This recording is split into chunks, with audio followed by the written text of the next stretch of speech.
When you lease a brand new 2025 Mazda CX-70 or CX-90 plug-in hybrid, think of how low your payment will be with those savings. Go to markmazdascottsdale.com. The name to remember, Mark Mazda, Mark Mazda, on approved credit plus $998 fee. Stay at the heart of it all with a special Cliff Castle room rate starting at just $99 with no resort fees. Less fees mean more ways to choose your next adventure at the gateway to the region's best gaming, entertainment, and natural wonders. And expect service from the heart as well. We think you'll love your stay with us and all the value we provide, starting at just $99 with no added fees.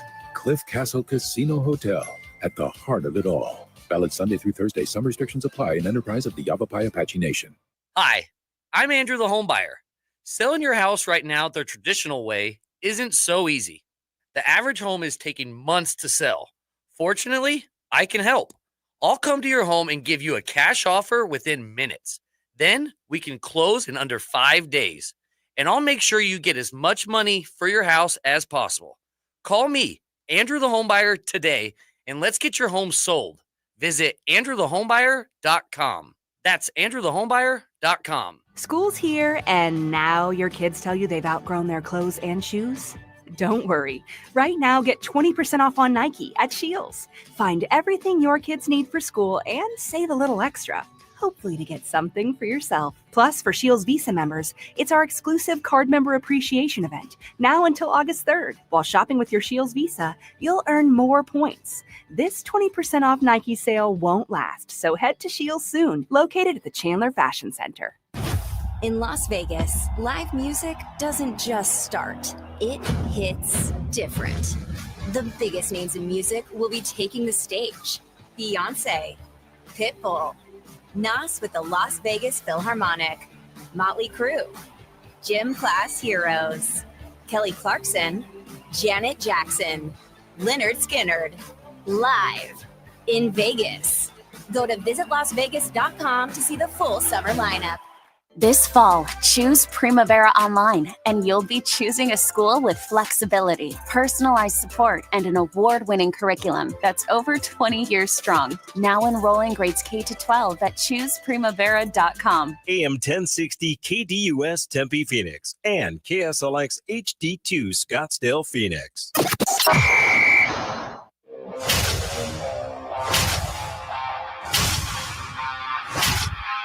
It's the lunch break.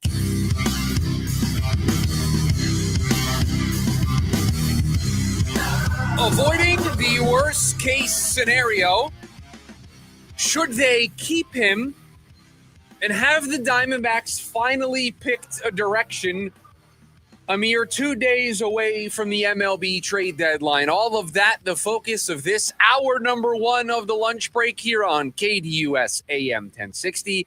Streaming on the KDUS AM 1060 app, and you can watch this show today back on the KDUS AM 1060 YouTube live stream. Chris Schubert with you for the next 2 hours on the Tuesday edition of the program. Appreciate you spending a little of your day with us. 480-864-1060 is the phone number because producer Evan is back in the fold today. A couple days off. Had a trip for something. You told me, I forgot what it was, but you were out of pocket on Friday, traveling over the weekend, traveling back yesterday. Good to have you back. Glad to be back. You missed a little bit while you were gone. You are back in time for the trade deadline on Thursday, so that's good. The second I left this building on Thursday, Josh Naylor got traded. The moment you walked out of here, we went through the Jonathan Kuminga stuff on Friday. Your superstar player cursed out the commissioner of the sport the other day. I mean, you just missed a lot in the days that you were gone, but good to have you back. And if you want to chat with producer Evan, you want to be a part of the program, you could do so. 480-864-1060 is your way to join us. A very baseball themed show. I said this yesterday. It's going to be our theme for most of the week as we gear up today, tomorrow, and Thursday for the MLB trade deadline. Will they? Won't they? How much of a fire sale is it going to be for the Arizona Diamondbacks? We're still all awaiting that answer. But yesterday, when watching the Arizona Diamondbacks play the Detroit Tigers, I think all of us held our collective breath, and that's where we will start today's show. Time for our top story of the day. It's the Daily Special.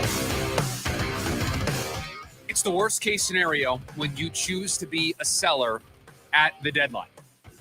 Maybe not choosing to be a seller. Maybe your team put you in a position to be a seller at the deadline. But when you are in that spot, the worst case scenario is an injury to one of your more sought after trade chips.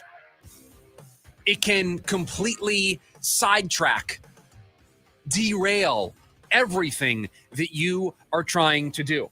I think I've done a nice job of describing what I think this deadline could mean for the Arizona Diamondbacks and how I think it could set the stage for 2026. And I've taken a very optimistic approach to this deadline. Being a seller is no fun, but I think I've tried to put some joy into it. I think I've tried to outline my case as best I can as to why I think this is the right direction for this franchise.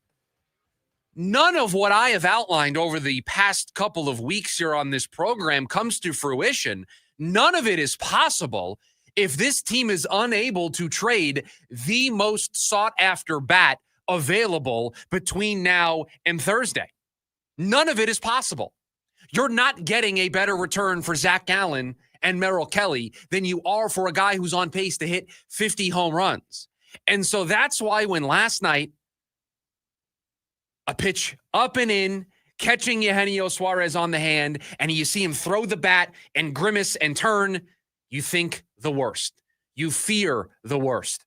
And it only goes from bad to worse because then he leaves the game. And in that brief moment, in the long moments thereafter, until we learned after the game that the X-rays were negative, you are worried that it's all gone. That the Diamondbacks' pathway to getting out of this, the pathway to getting to 2026 and being relevant is gone. Because Eugenio Suarez and the potential trade return for him between now and Thursday was supposed to be in some ways the golden ticket. And so it's hard to watch the remainder of the baseball game. It's hard to focus on what's right in front of you because all we were all focused on yesterday was the health and status of Eugenio Suarez. Not just because he's an important trade chip to the Diamondbacks, but you're watching one of the better offensive seasons that a player can have. He's on pace to hit 50 home runs.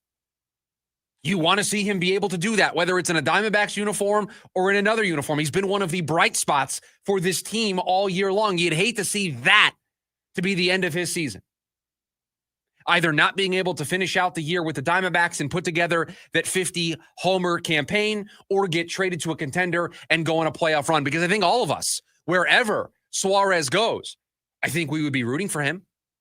I think we would want to see him do well. We would want to see him succeed and thrive wherever he ends up. All of that, for a brief moment last night, was off the table. Then we learned just sore, X-rays were negative. There's more testing and imaging going on today. I don't think we've gotten the results of that yet. I don't have a Diamondbacks lineup for today yet. My guess, I'll play doctor here. I'll play GM here on the show today. Eugenio Suarez will not be in the lineup today, no matter what the results of those tests are. Because if I'm the GM, there's no shot that Eugenio Suarez is playing today. There's no shot that he is playing tomorrow. Because if I am truly considering trading him, he is not playing. I am not risking anything that can make that worse. I can remember what it felt like out for my daughter's birthday, watching the All-Star game and seeing him get hit in the All-Star game and panicking. That was a couple of weeks ago. The panic that ensued over, oh my gosh, is he hurt? Oh my gosh, that's it. Because at that time, some of us, some of you, not me, not the people on this show, some of you out there were still thinking that the Diamondbacks could go on a run. Well, they certainly weren't going to be able to go on a run if Eugenio Suarez was hurt. He's been hit a bunch this season. I don't know what the actual number is up to at this point. It's at least a half dozen times that Eugenio Suarez has been hit on the hands this season. As a team, the Diamondbacks have been hit a ton inside and on the hands, the wrists, the forearms this season. Now, maybe it happens all the time across baseball. It just feels like every week we're talking about something that happens with a Diamondback player getting hit. So Eugenio Suarez, I'm shutting him down for the next 2 days until I get past the trade deadline and I determine one way or another what I'm doing with Eugenio Suarez. Because even if, let's say, just for example, Mike Hazen and company are 70-30 that they want to keep Eugenio Suarez. 70-30. 70%, they want to keep him. 30%, they would still entertain trading him. That 30% is strong enough to not play him over the next 2 days. Unless you are 100% convinced that you are not moving him. You have just decided we are not trading him.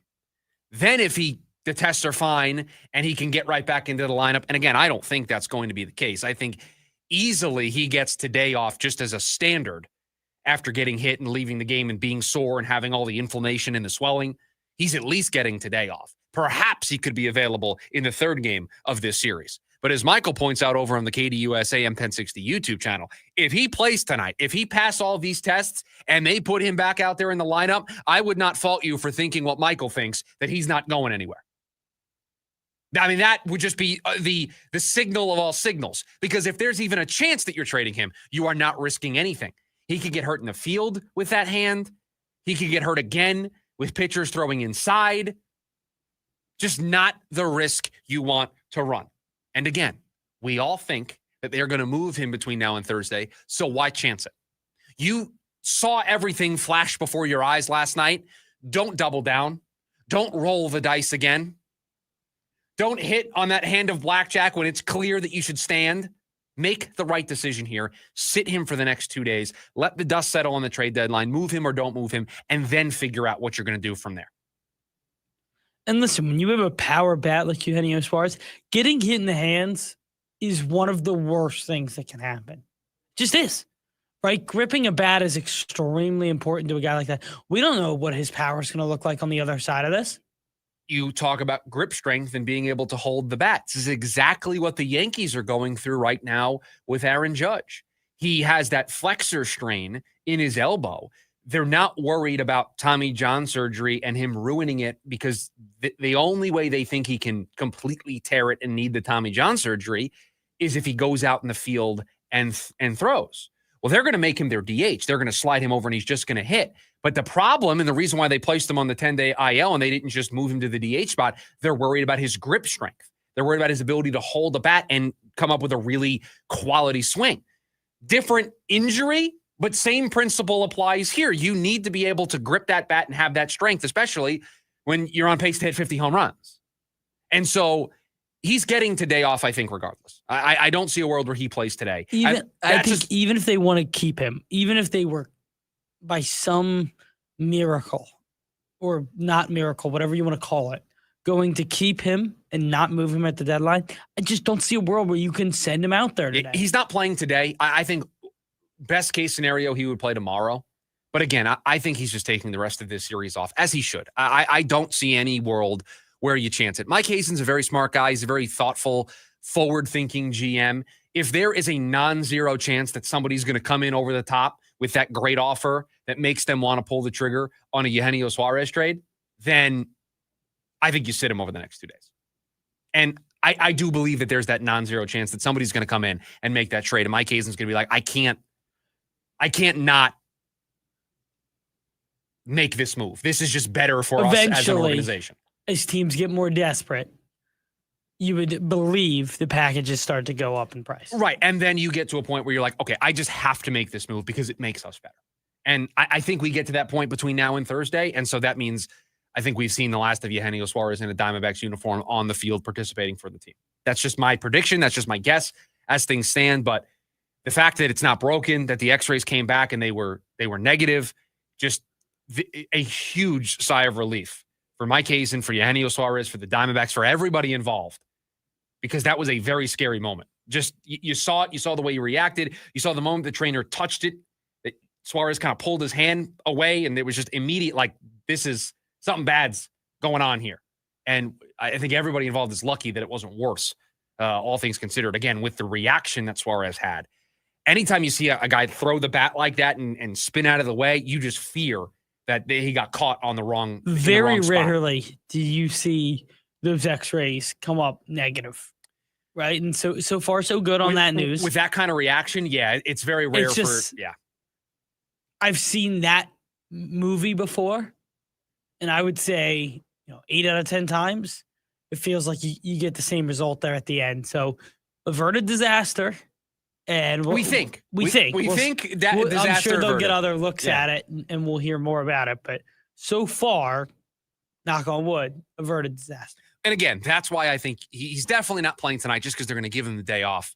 It's probably very swollen, and there's a ton of inflammation that they're going to want to get down. So I think today's off limits regardless. But I think if you see Eugenio Suarez again this series, that's probably the signal that he's not going anywhere. And again, I think he's getting moved between now and Thursday. Just a guess on my part. I just think that's the right thing to do. But we'll see what happens between now and Thursday's trade deadline. 480-864-1060 is the phone number for you to join us. You can also join us over on the KDUS AM 1060 YouTube live stream as well. Good to be back over there streaming the show video version. You can watch us over there. When we come back, all this talk about trading Eugenio Suarez. Should they keep him? That's next. The lunch break, KDUS AM 1060.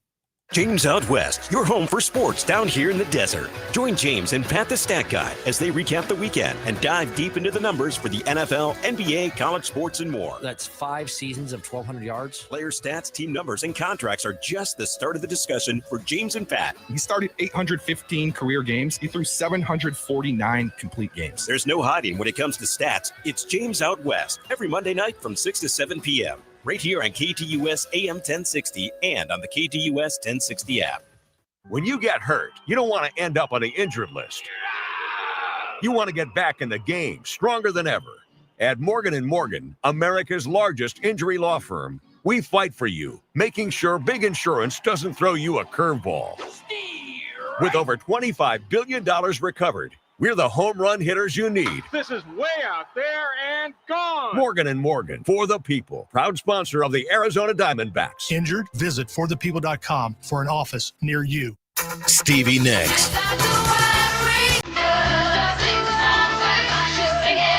One special night, October 7th, PHX Arena.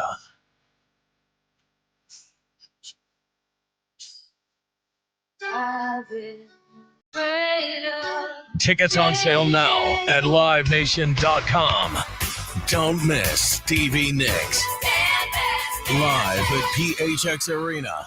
Jack here. My bonus Jack combo starting at $3.99 comes with fries, a drink, and a burger with 1, 2, or 3 patties. It's a meal that'll actually make you happy. Starting at $3.99. Get so much more. Welcome to Jack in the Box. Plus tax. Limited time only. Price and participation may vary. Fulton Homes is bringing legendary Fulton quality back to the West Valley. Explore 4 exceptional West Valley locations with more standard features and thousands of ways to personalize your home. Find out why people buy Fulton Homes over and over again. Fulton Homes. You're proud to own. We're proud to build.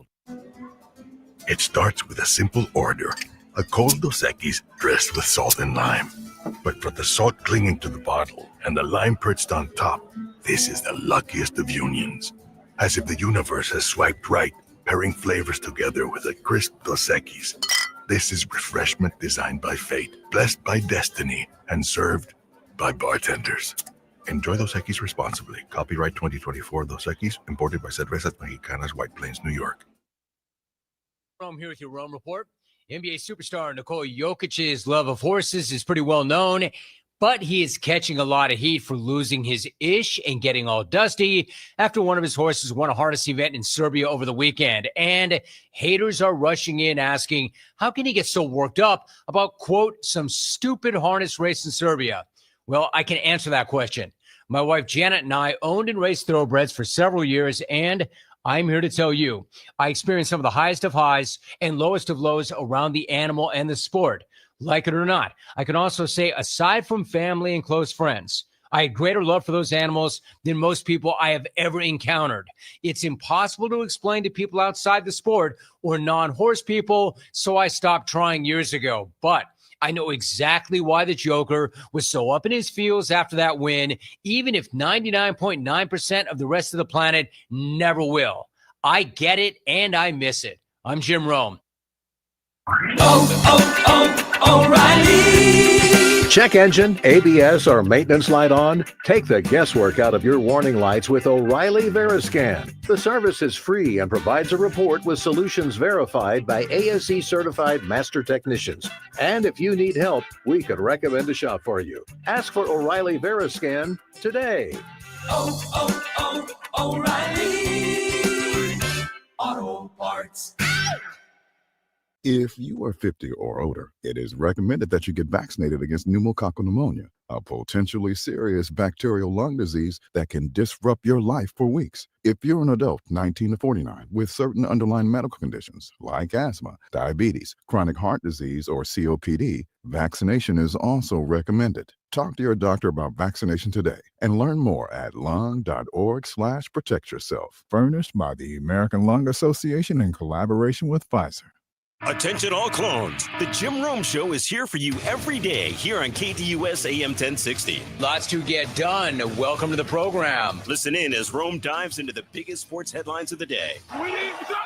From final scores, player contracts and trades, team prospects, and even a spicy take or two. The Jim Rome Show, 1 to 4 p.m. every weekday here on KDUS AM 1060. That's the trick. Online at KDUS1060.com and on the KDUS 1060 app.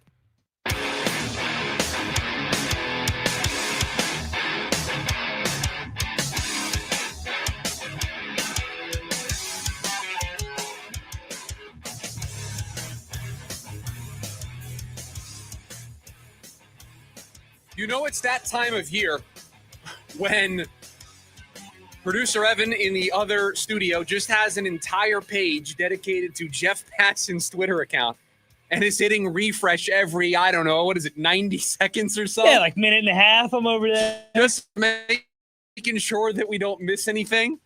By the way, shout out Jeff Passan, by far the best insider in all of the major sports. He's funny with it, and he's always on it. All right. It's your first day back, but we'll do the thing. Whatever. We'll talk about Eugenio Suarez in a second. We have to pick insiders across all the sports. This is an impromptu top 5 list. We're nominating Passan for baseball. Passan for baseball.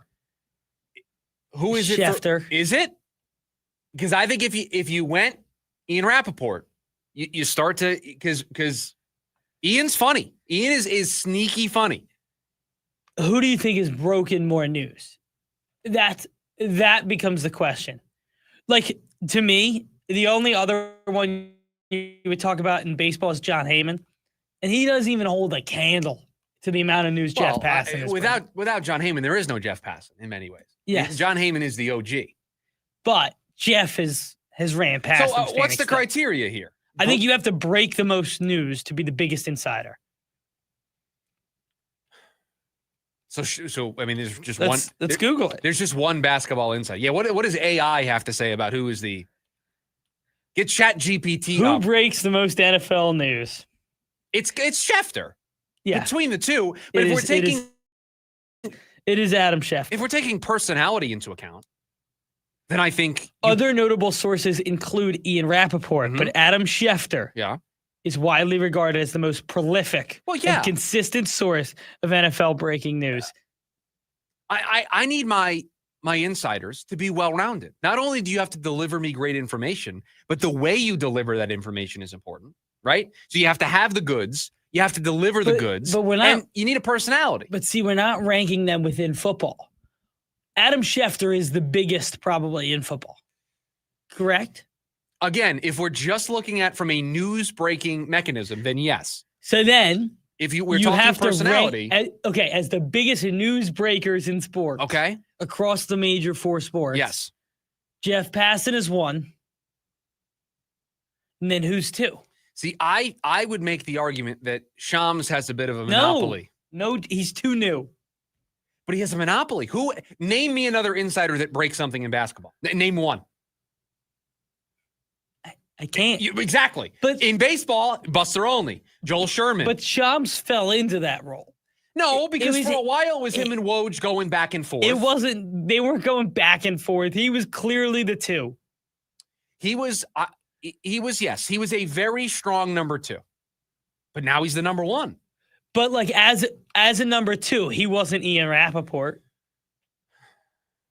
No. Rappaport was a better number 2 than Shams was. Now, I personally like Passan because he covers my favorite sport. He's good at his job. He likes wrestling. He's funny. He's funny. There's just a lot of good things to like about Jeff Passan. But I think we're not talking enough about Ian Rappaport as a sneaky, funny insider. I think, and maybe this is because of what baseball is and what the NFL is, it's hard to compare the two.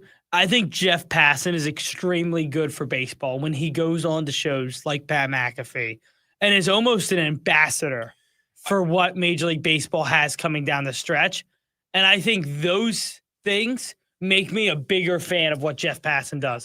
Yes. I think the point you're making is that Passan goes beyond just being a reporter a lot of the time and is a advocate for the game, throws out ideas to make the game better. So he's not just a reporter, but he's in many ways a commentator on the game. And that dual threat ability, I think, is something that none of the other insiders that we mentioned has. So yes. So he's clearly number 1. So we'll put Passan number 1. I'm okay with that. And so while you are refreshing Jeff Passan's Twitter feed to see if anything happens in the sport of baseball, we did get the Diamondbacks lineup a little bit ago. And to nobody's surprise, Eugenio Suarez not in the lineup. It's Blaze Alexander playing third base today for the Diamondbacks. And I said out loud that I think if there's a non-zero chance that the Diamondbacks move Suarez between now and Thursday, that he is done for the remainder of this series against the Detroit Tigers. But what if they don't move him? Should the Diamondbacks consider holding on to Eugenio Suarez, extending Eugenio Suarez, letting him go and putting a qualifying offer on him and getting that draft pick back? I have a tough time getting to a place where keeping Eugenio Suarez is the right move. Because I don't see a world where right now this team is going to offer Eugenio Suarez a long-term contract extension. They didn't offer a long-term contract extension to Christian Walker last year. They didn't give a long-term contract extension to Jock Peterson after the year that he had here. I mean, there have been countless examples of Mike Hazen choosing to let guys walk and hit free agency and test the market. I don't see a world where they're going to go to the Eugenio Suarez probably is going to enter free agency the most valuable he's ever been in his career. The dude's probably going to hit 45 to 50 home runs when it's all said and done.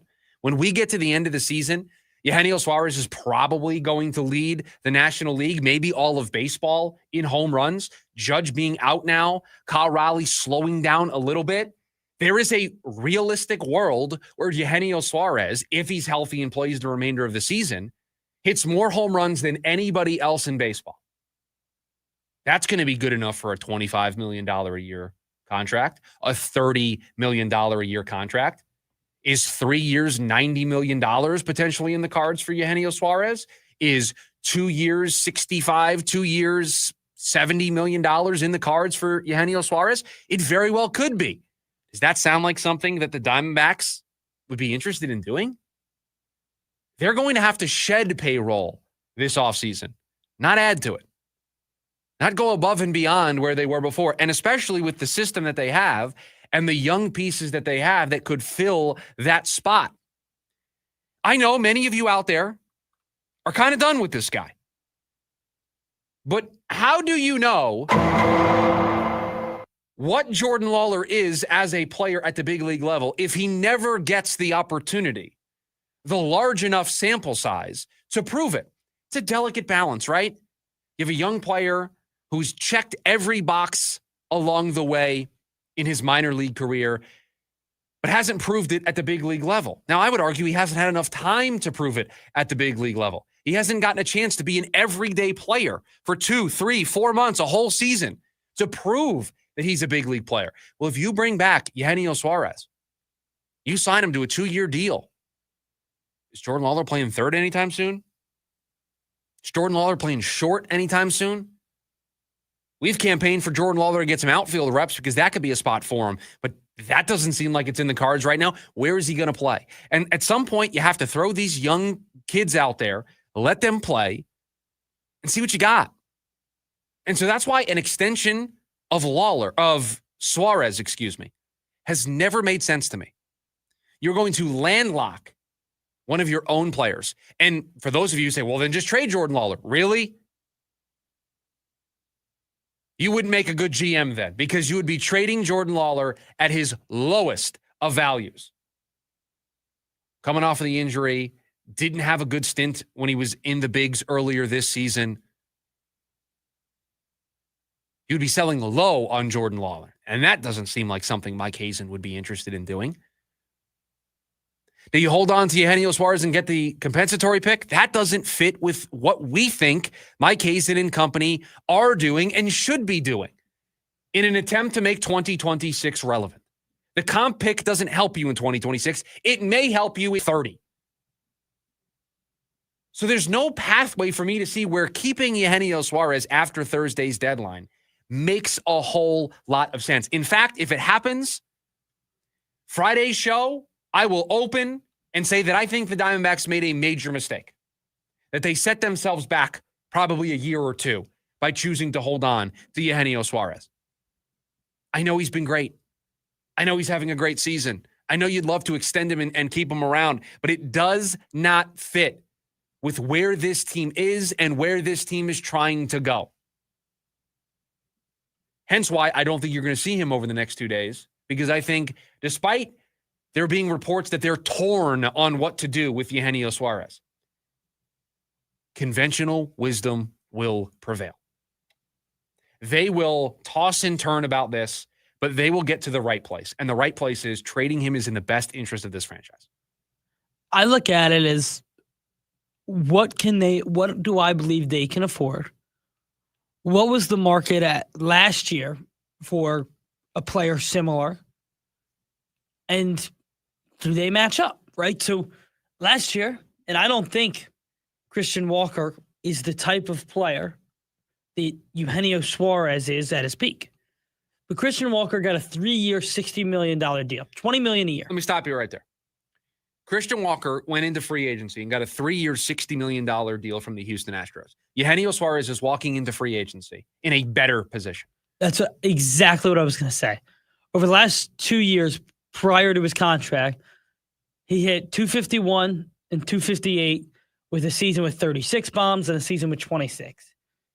Eugenio Suarez is walking into free agency in a year where he hit 30 home runs 2 years ago and hit 256, and a year where he's hitting 248 right now, and he's got 36 bomb on pace to hit 50. Remind me what Christian Walker's age was when he hit free agency. So not what he is now, but how old was he when last season ended? I don't know when his birthday is, so I don't know if it's technically the same age if he turned a new age in the middle of a season. Because that's the only difference, right? So he was technically 33 when he hit. So Christian Walker hit free agency at 33. Eugenio Suarez is going to hit free agency at what, 30? I don't know Suarez's age off the top of my head. My guess would be 34.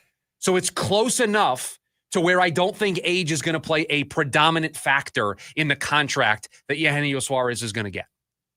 So if Christian Walker went into that offseason and got 3 years, 60, Suarez is going to get more than that, if not at that number. And I just don't see a world where the Diamondbacks this offseason are going to want to play in that deep end of the pool when they didn't want to play in that deep end of the pool for Christian Walker last year. Now, they look very vindicated in that because Christian Walker has not been the player that he was with Arizona. But if they weren't willing to do that, what makes you think that they are going to be willing to do it with Eugenio Suarez?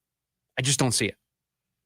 480-864-1060 is the phone number for you to join us here today on the program. When we come back, the reason why we're having all of these conversations, will they, won't they, should they keep him, should they trade him?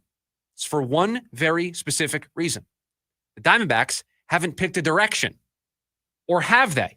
That's next. The lunch break, KDUS, AM 1060. Ready to tackle each morning with the best sports information coming at you? I'm going to take a logical approach. Get that weekday mornings on KDUS AM 1060 from 6 to 9 a.m. with the Dan Patrick Show. Dan Patrick, the Danettes, sports icons, sports legends, celebrities, poll questions. The Dan Patrick Show has it all. It's a crapshoot. Be sure to lock your dials to AM 1060 or 100.7 HD2 from 6 to 9 a.m. Mornings just got better. This story is about us. I got my first real six string. Brian Adams, Roll with the Punches Tour 2025. A night full of hits, live at PHX Arena, Saturday, November 15th. With special guest Pat Benatar and Neil Giraldo.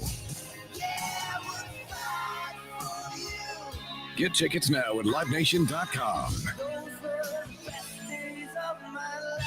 A noisy garage door is a cry for help that often requires only simple maintenance. However, if left untreated, could lead to costly repairs. Hi, I'm Tommy Mello from A1 Garage Door Service. Don't wait until a simple garage door repair becomes a major problem. If your garage door is noisy, if bugs are getting in, or if it struggles to open, your garage door is in need of repair. From simple repairs to upgrades, it's A1 from day one. We fix garage doors fast and with quality parts designed to last a lifetime. Our springs, rollers, and openers are tested by running them up and down, open and closed, all day, 24/7, so you can feel confident with every A1 garage door repair. Replacing the bottom rubber on your garage door can have a huge impact on the number of bugs you see in your garage and in your home. Keep those creepy crawlers outside by calling A1 Garage Door Service today and receive the best service, best parts, and best warranty in the industry. A1Garage.com, A1 from day one. Call today and take advantage of our $29.95 tune-up special. Hey, it's Austin Clark, owner of Moxie Pest Control. You know, most pest control companies use the same products we do. That's not the difference. But what is the difference is how we treat people. At Moxie, kindness counts. And it shows in every visit, every conversation, and every one of the 6,500 plus 5-star Google reviews our customers have written. Our field experts aren't just trained to handle pests. They're trained to treat your home, your family, your pets, and your time with the kind of respect you deserve.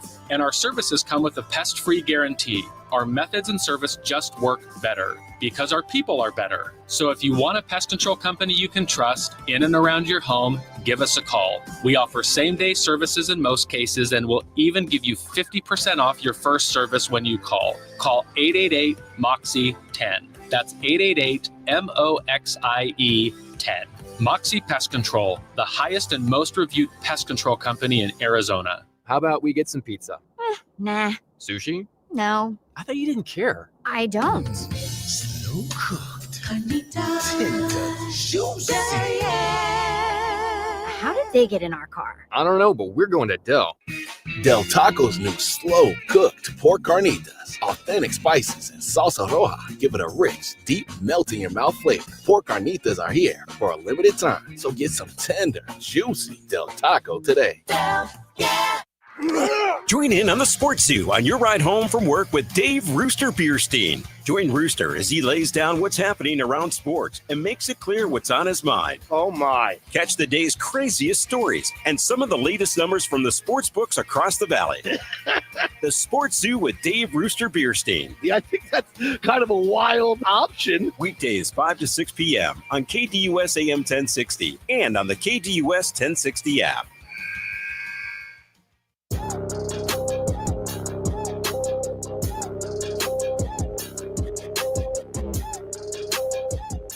The return of buy or sell, about 10 minutes from now. I mean, the last time we did buy or sell was Thursday, so I'm expecting the hottest of hot takes in Sports Talk Radio when we do buy or sell in about 10 minutes from now. The reason why everything is up in the air for the Arizona Diamondbacks, or at least that's the way it feels here ahead of the 6 p.m. Eastern deadline on Thursday. So 3 p.m. for all of us here in Arizona. So when we get off the air, still 2 more hours of business in the cards for all of baseball. But the reason why all of this remains up in the air is because it doesn't really feel like a direction has been picked for the Arizona Diamondbacks. But perhaps a direction has been picked.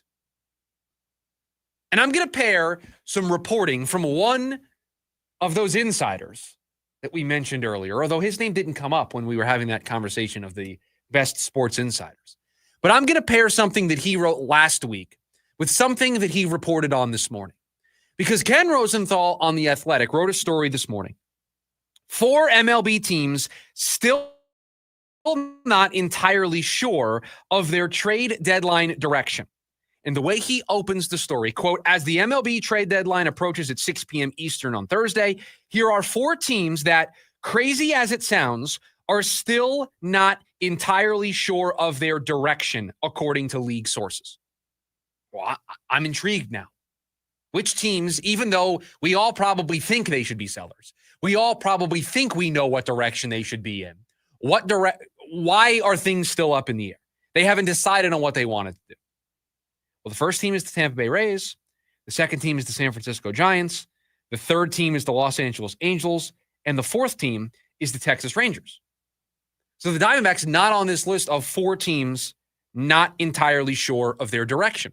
And this is where I want to pair 2 pieces of reporting from Ken Rosenthal together.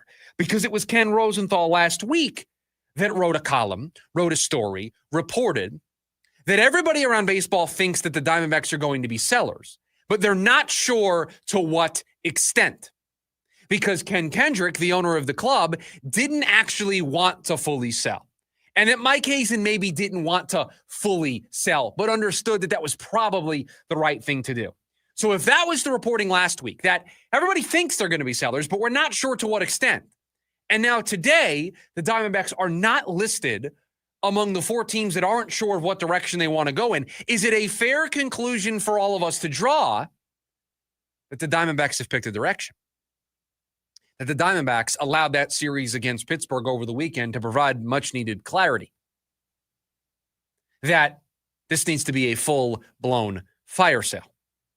Or since that story that Rosenthal wrote last week, he saw Randall Grichuk get traded. He's hearing what's going on with Eugenio Suarez and Merrill Kelly and Zach Gallen, and he's reading all the tea leaves, and he now has enough information to say, no, I think they're going to be full-blown sellers.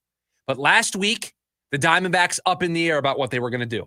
This morning, and let me just take you a little bit behind the curtain here, a little journalism for you.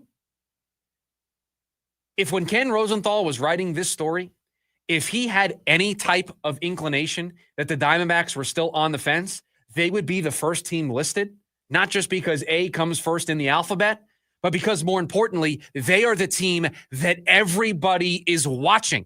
And so you would lead with them as they still don't know what they want to do 2 days before the deadline. Deadlines are about chaos. They're about drama. They're about action. And what could be more chaotic, more action-filled, more drama-filled than, hey, the team that everybody thinks should sell, the team that has the pieces that everybody wants, yeah, they still haven't decided what they want to do. So them not being in the story at all, paired with Ken Rosenthal's previous reporting, makes me feel comfortable saying they've decided. They've made up their mind. They're selling all these players between now and Thursday. Eugenio Suarez is going to be on the move. Merrill Kelly and Zach Gallen are both going to be on the move. And they're going to do this soft little retool. Producer Evan, I had a great one yesterday. You missed it. I had a great one. I said that Mike Hazen and the Diamondbacks are going to retool on the fly in the way the Suns wanted to retool on the fly. Yet the Diamondbacks are a team better positioned to do so. That's good. That's some good stuff yesterday on the program. That's really good. That's fantastic. I listen, I love that. And I think it's 100% correct. You have multiple superstars ready to go. One of the National League's best players in the prime of his career. You only got how many years left? Yeah, I mean, it's just there's a core here for the Diamondbacks that is worth investing into. And I keep harping on that point because there's more talent here than there was when Phoenix, the Suns, chose to tear it down and trade Durant and trade Beal. There's more left over if the Diamondbacks went full-blown fire sale here over the next couple days, which is exactly what I think they are going to do. And so it feels like, again, I'm reading tea leaves. I'm guessing. I'm just putting pieces of the puzzle together. I don't have any reporting on this, but when a notable insider a week ago is questioning how far down the rabbit hole the Diamondbacks are going to go. And then when he gives us an update this morning of the teams that everybody is still on the fence about what they're going to do, the Diamondbacks nowhere to be seen. Nowhere are they listed in that story. And again, the title of the column, 4 MLB teams still not entirely sure of their trade deadline direction. That tells me that the Diamondbacks have decided on their direction.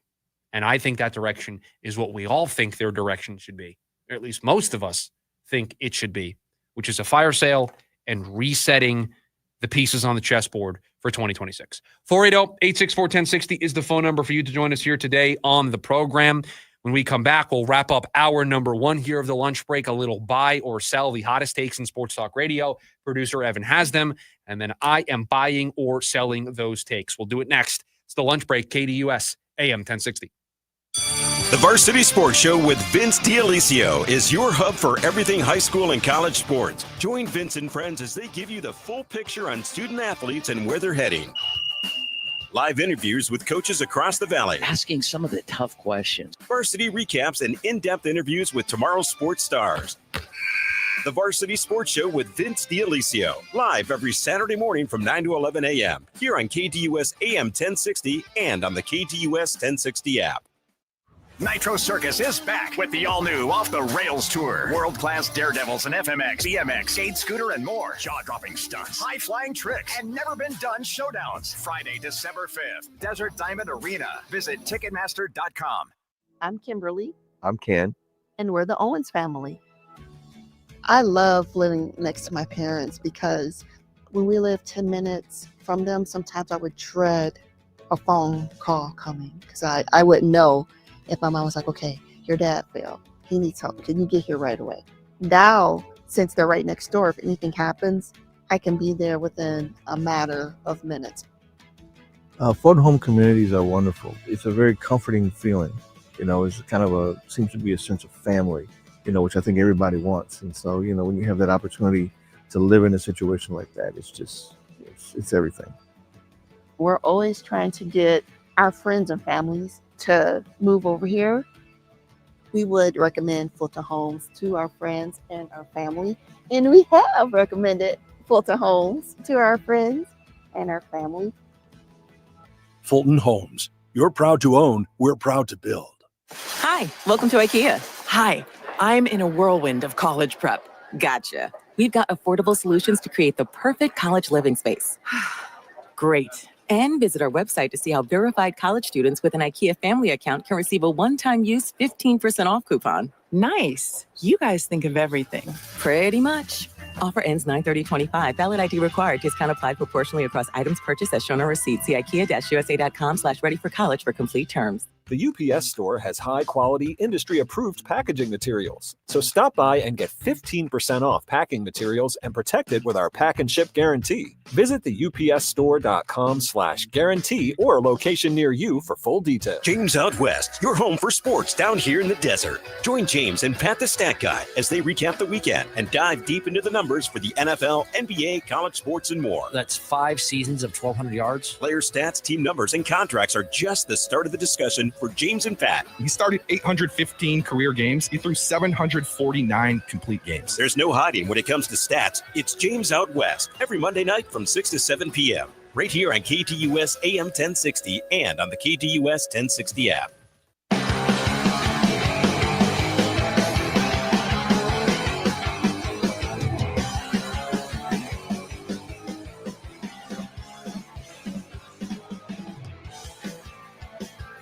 Wrapping up hour number 1 here, the lunch break on KDUS AM 1060. Buy or sell. The hottest sports takes in sports talk radio. Producer Evan has them. I'm either buying or selling. He normally twists my brain into a pretzel.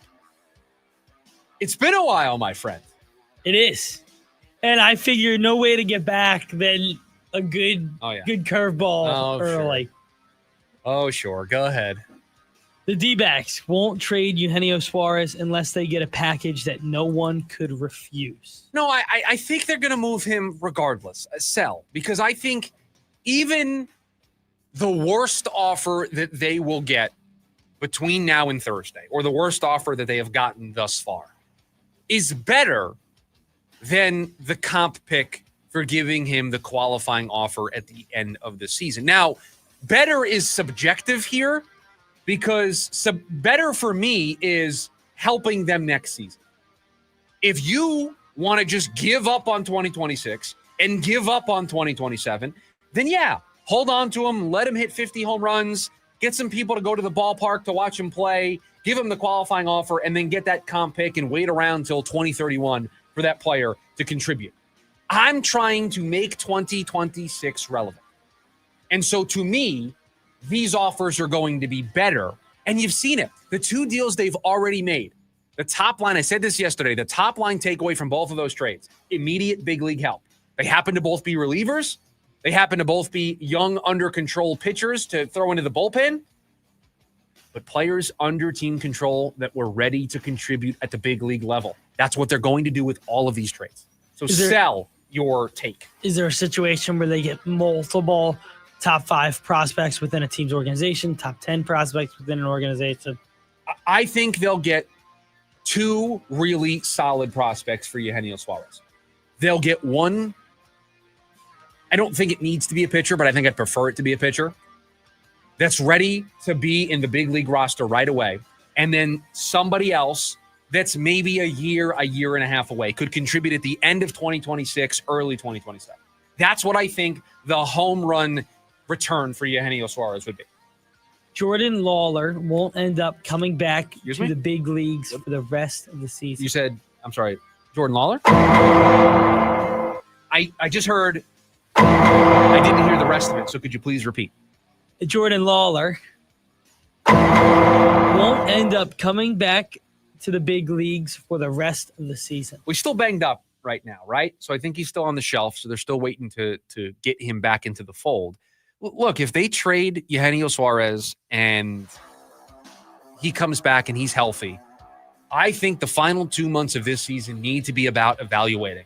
I want Adrian Del Castillo out there every single day, getting 3 or 4 at-bats a night. I want Jordan Lawler out there every single day when he's healthy, when he's able, if that spot at third is open. I want a jumpstart on 2026. Is Jordan Lawler my third baseman of the future? For those of you that are done with Jordan Lawler, who have seen him now twice come up in small sample sizes and not thrive, you would have a much better position if he came up, played the final 2 months of the season, and it was a continuation of him struggling. You'd have a much better leg to stand on.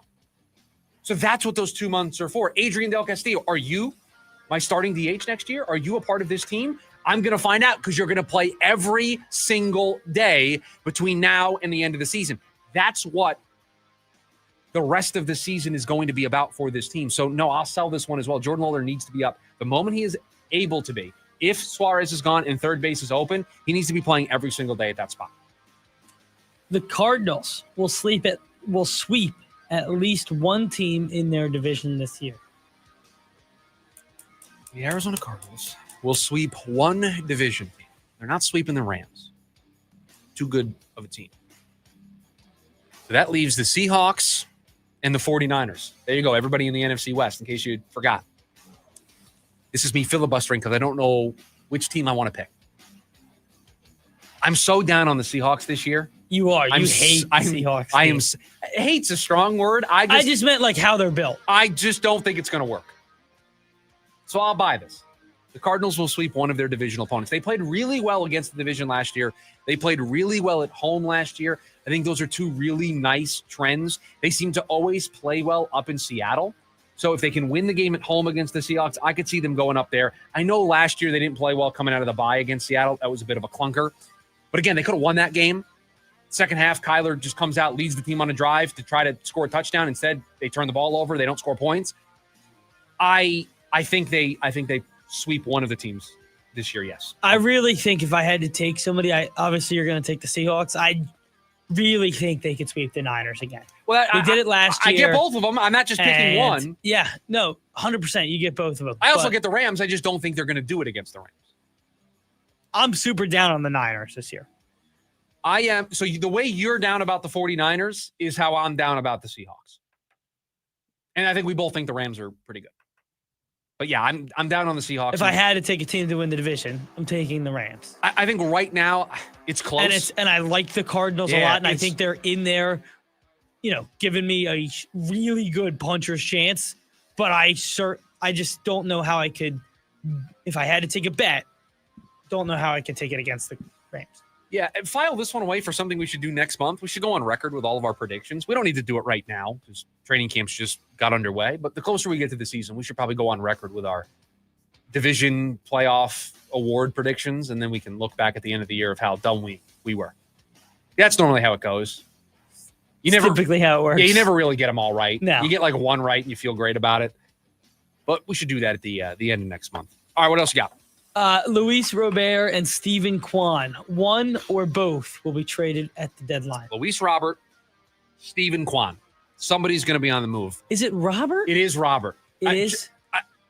I made that same mistake very early on in my career talking about Luis Robert. I thought it was Robert, but no, it's just Luis Robert. Okay. I feel like it changes. No, just it's Luis Robert. I know it doesn't change. I just said, like, the way I hear people talk about fair it, enough. It changes all the time. But I can tell you with certainty it is Luis Robert. He's been playing better as of late over the last 6 weeks, and I know there's a bunch of teams that are interested. You want to hear something crazy? Sure. The White Sox, since the All-Star break, have scored more runs, have the highest batting average, most RBIs, highest OPS, and I think it's most home runs against left-handed pitching. I don't know what to do with that information because it's not like the White Sox are just rattling off a ton of wins with that information. No, they're just crushing lefties. They're just crushing lefties. Yeah. I think it's more likely that Stephen Kwan I shouldn't say that. Because Kwan has 2 more years of control after this one, and that's going to come with a very hefty price tag. And I don't know if in July teams are going to want to meet that price tag. And you have to ask, did his price tag go up given everything going on in Cleveland right now? Well, I think they're firmly going to be sellers. Bieber is somebody who's come up in talks as well. He's got a rehab start, I think, tonight that people are going to be keeping an eye on. So in the instance of Kwan, you have an outfielder that's got 2 more years of control for a Guardians team that just lost their closer because he was placed on paid leave. They're into sell mode. You have Luis Robert, who has a $20 million option for next season, but isn't hitting all that great. So do you go for the player that's going to cost less but isn't as good? Or do you go for the player that's going to cost more but has more team control? A real delicate balance for these GMs. So 2 players, 2 outfielders, but 2 very different profiles in terms of what it's going to take to get those players. I think both of them stay. You do? I do. I think one of them's gone. I don't think a team meets the price tag for Kwan, and I think too many teams balk at Robert because of his struggles outside of the last 6 weeks. My only thing is I think that with everything that has happened in Cleveland over the last 24 hours and their biggest trade piece that was gone by Thursday, being placed on unpaid leave in Class A, I don't see a world where they don't think they have to sell Stephen Kwan. Sure. And I think that they might get it done for a deal that isn't as hefty as we thought it would be a week ago. But if you wait 2 months, you have 29 other teams. Yeah, but then you only have 1 year of control. 2 years of control. It's this year and then 2 more seasons. So it's 2.5 now. It's 2.5 for Kwan. That changes. 2 full years of somebody's still going to be worth this. These 2 months aren't really that big of a deal. So I think they're going to hold on to Kwan. I really do. I think they're going to think that they can, and I'd agree with them, that they can get a better return in the wintertime. Because, and we've said this before, but how many teams are interested now? 5 or 6. 29 teams. 29 teams in the offseason. Everybody's a buyer in the winter. Last one, kind of random, but been seeing a lot of it. Jackson Dart will be the starter by the end of the season for the Giants. Sell that Jackson Dart will be the starter by the end of the season for the New York Giants. I think they're going to start with Russell Wilson because they need to win games. That schedule is really brutal. I think they're going to take a full mulligan season with Jackson Dart, and I think you'll see him start in his second.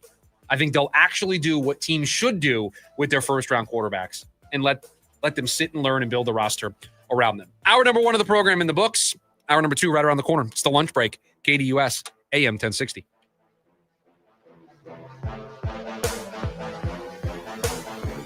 AM 1060 KDUS Tempe Phoenix and KSLX HD2 Scottsdale Phoenix. One study found that half of all clients are unhappy with their lawyer. The number one complaint, a total lack of communication. That's why we survey our clients and know over 97% are happy. Do your research. Call the husband and wife law team first. Ghost World Tour 2025.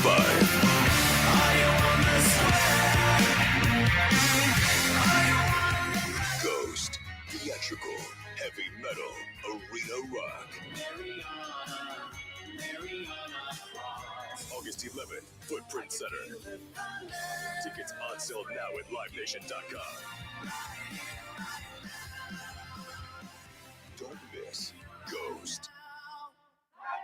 We finally switched to T-Mobile because with them, we can be connected here and there. ¡Listos todos! Estas son las mañanas. Now we just need to harmonize. Switch today. Get 4 Samsung Galaxy S25 phones with Galaxy AI. Plus, get 4 lines for just $25 per line. Visit a store, T-Mobile.com, or call 1-800-T-Mobile. 1-800-T-Mobile. For well-qualified customers with autopay plus taxes and fees and $35 per line connection charge. Minimum 4 lines on plan. Contact us if canceling lines. Plus $5 per line without autopay. Debit or bank account required. Visit T-Mobile.com. When you're together and there's love and laughter, it's the perfect time to play. With new games like Strike It Rich and Instant Cash Scratchers from the Arizona Lottery, you can play for up to $500,000 in prizes. And every time you play, you're uplifting your community because a portion of every ticket sale goes back to vital programs in Arizona. So play for fun, to connect with friends and family, and of course, the chance to win big. Arizona Lottery. Love the play. You got the paint job, but now you need the materials fast. Get free same-day or next-day delivery on select PPG paints from the Home Depot.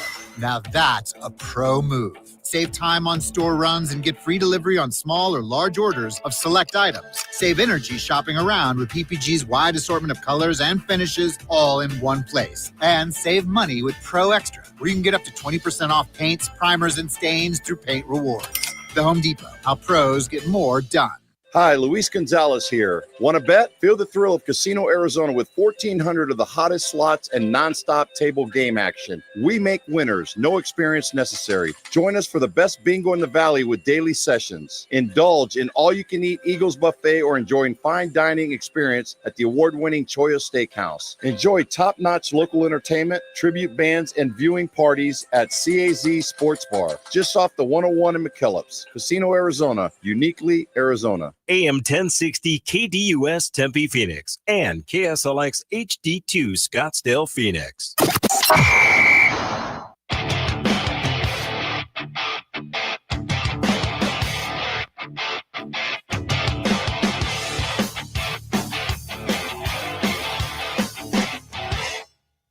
How different will the Arizona Cardinals offense look?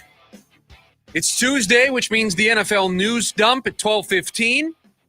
And the pressure building around the ASU football program. All of that here in hour number 2 of the lunch break on KDUS AM 1060. You can also stream the program over on the KDUS AM 1060 app. And for listening over there or streaming us on KDUS1060.com, you can listen for your chance to win 4 tickets to the Diamondbacks when they take on the Colorado Rockies Saturday, August 9th at Chase Field.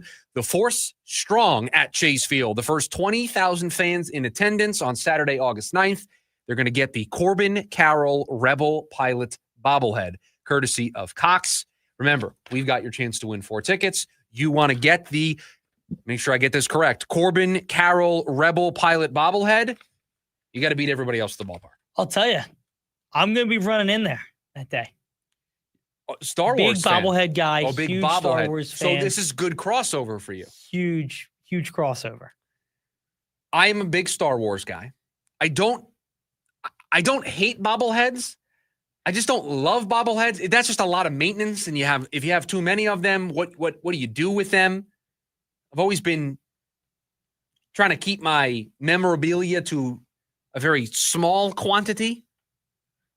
I don't need to fill up a whole room with stuff. I totally understand. Do I want cool things? Yes. No, listen, I'm not a huge bobblehead guy. I don't own a single bobblehead. I want to make that clear. But you want this one. But he's a Rebel pilot. And it's Corbin Carroll. And it's Corbin Carroll. So you want this one So in that particular. one feels like if I'm going to start a collection. A good one to start the collection with.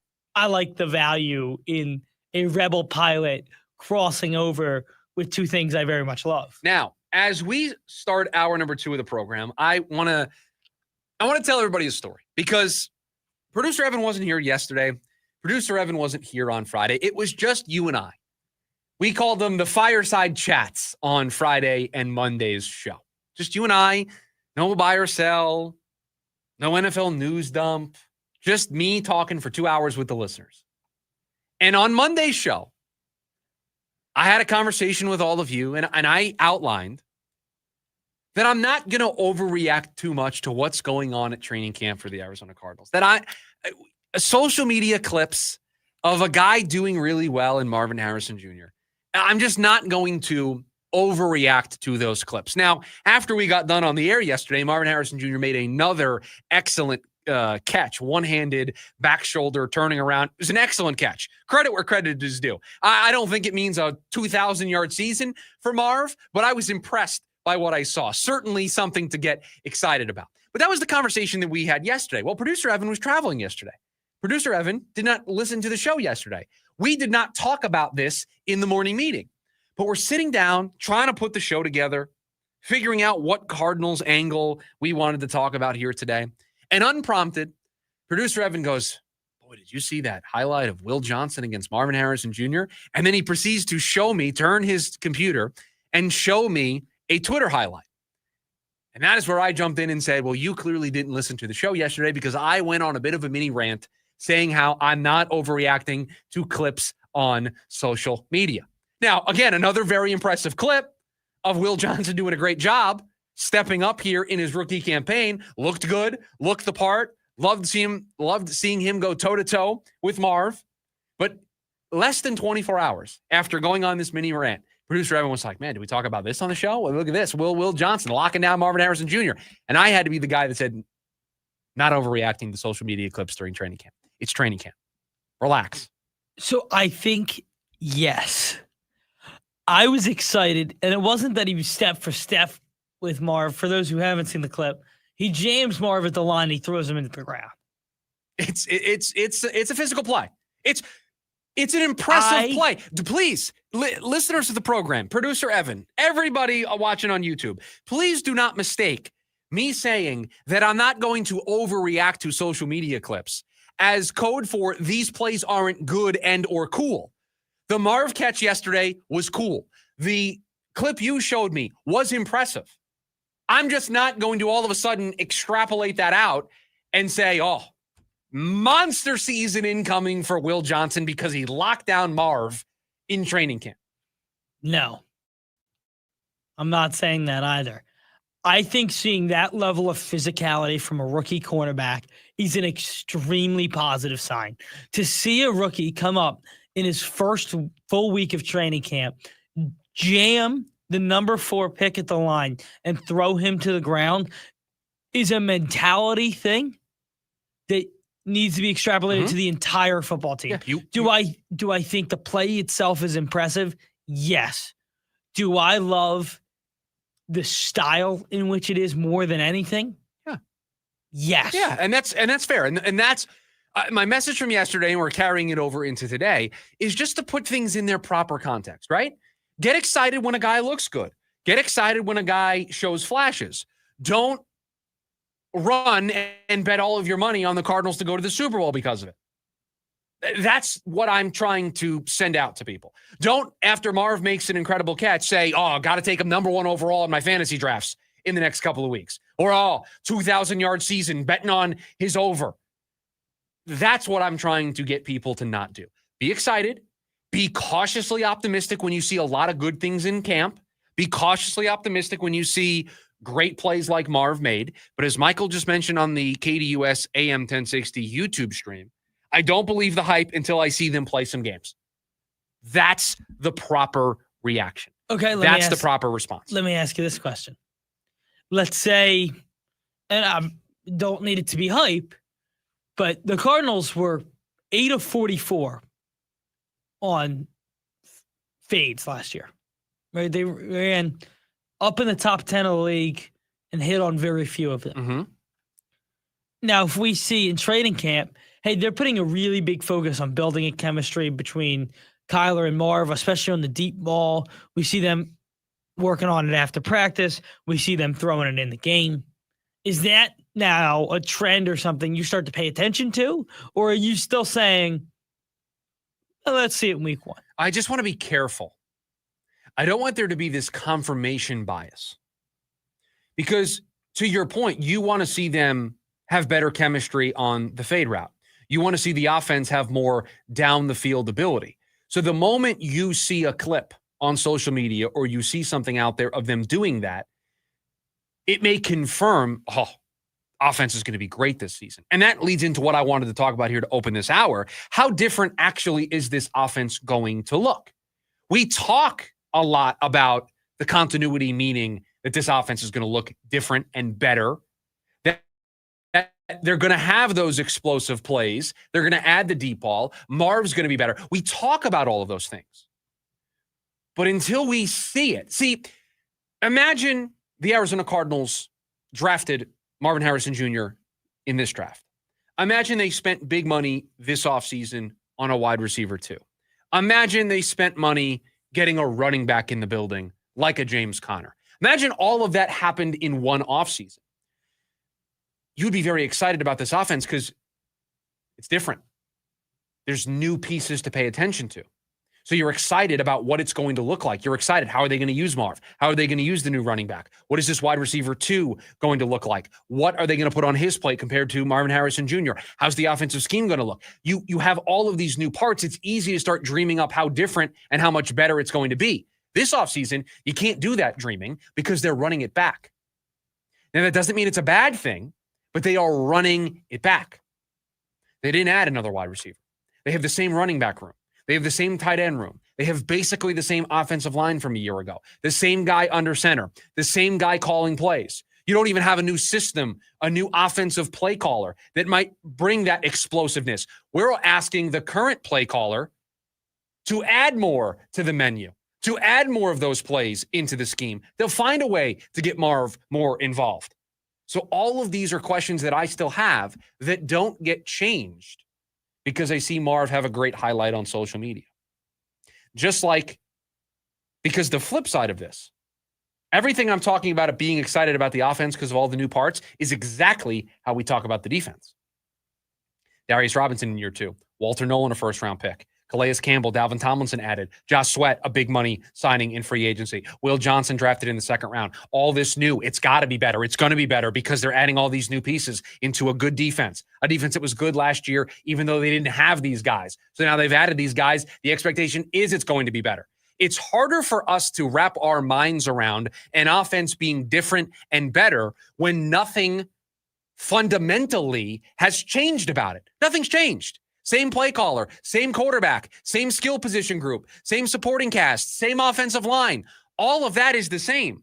So it's hard for us to wrap our minds around, well, the offense is going to be different. And so we gravitate towards clips like the one yesterday of Marv making that great catch. Clips of the offense looking good because that's the different. That's the new. The roster isn't new. The coaching isn't new. So we're striving this time of year for something new, something that we can put stock into, that we can buy into, that confirms what we think about this team, that they're going to be better on both sides of the ball. Whereas on the defense, it's easy to talk about the new. It's easy to buy in things being different because they added Josh Sweat. They added Calais Campbell. They added Dalvin Tomlinson. Darius Robinson didn't do a whole lot as a rookie. Walter Nolan's going to be a rookie. Will Johnson was added to this corner room, is going to have a big role here in year 1. Potentially half the starters are going to be new players ready to thrive for this defense. So it's easy to buy in to the new. It's easy to buy into, yes, the defense is going to be better. The defense is going to be different. You can't do that offensively. So we just look for anything to give us that hope to confirm what we all think this offense can be. But what we think we know the defense is going to be. So I don't know. I think it's going to be different just because it has to be, but it's hard to know because it's the same guys. So you're just betting on the continuity leading to this offense being better. Would I predict Kyler Murray to have a better season this year? I would. Would I predict Marvin Harrison Jr. to have a better year this year? I would. Do I expect Trey McBride to be awesome this year? I do. I am predicting a really good season for this Cardinals team. But there's nothing new for me to say, oh, well, they changed the play caller, and so that's going to solve this problem and that problem and that problem. You're just betting on all of these individual parts growing. You're betting on Drew Petzing growing as a play caller. You're betting on Kyler Murray growing as a quarterback. You're betting on Trey McBride growing from where he was a year ago. Marvin Harrison Jr. growing from his rookie campaign. That's what you're betting on, the growth. 480-864-1060 is the phone number for you to join us here today on the program. When we come back, we started this last week, a fun way to go around the NFL. It is the NFL News Dump. We'll do it next. It's the lunch break, KDUS AM 1060. Attention all clones. The Jim Rome Show is here for you every day here on KDUS AM 1060. Lots to get done. Welcome to the program. Listen in as Rome dives into the biggest sports headlines of the day. From final scores, player contracts and trades, team prospects, and even a spicy take or two. The Jim Rome Show, 1 to 4 p.m. every weekday here on KDUS AM 1060. That's the trick. Online at KDUS1060.com and on the KDUS 1060 app. The town of Tucson thanks our brave first responders on the North Rim for keeping us safe. Because of your dedication, Tucson and the South Rim remain open to welcome visitors. Come enjoy cool mountain weather, breathtaking hikes, top-notch restaurants, and comfortable lodging just minutes from the Grand Canyon. Whether you're seeking adventure or relaxation, Tucson is your gateway to it all. Thank you, first responders, for making these experiences possible. Visit Tucson, where your Grand Canyon adventure begins. The legacy continues. Pantera. The heaviest tour of the summer. Tearing up Talking Stick Resort Amphitheater, August 26th. With Amon Amarth.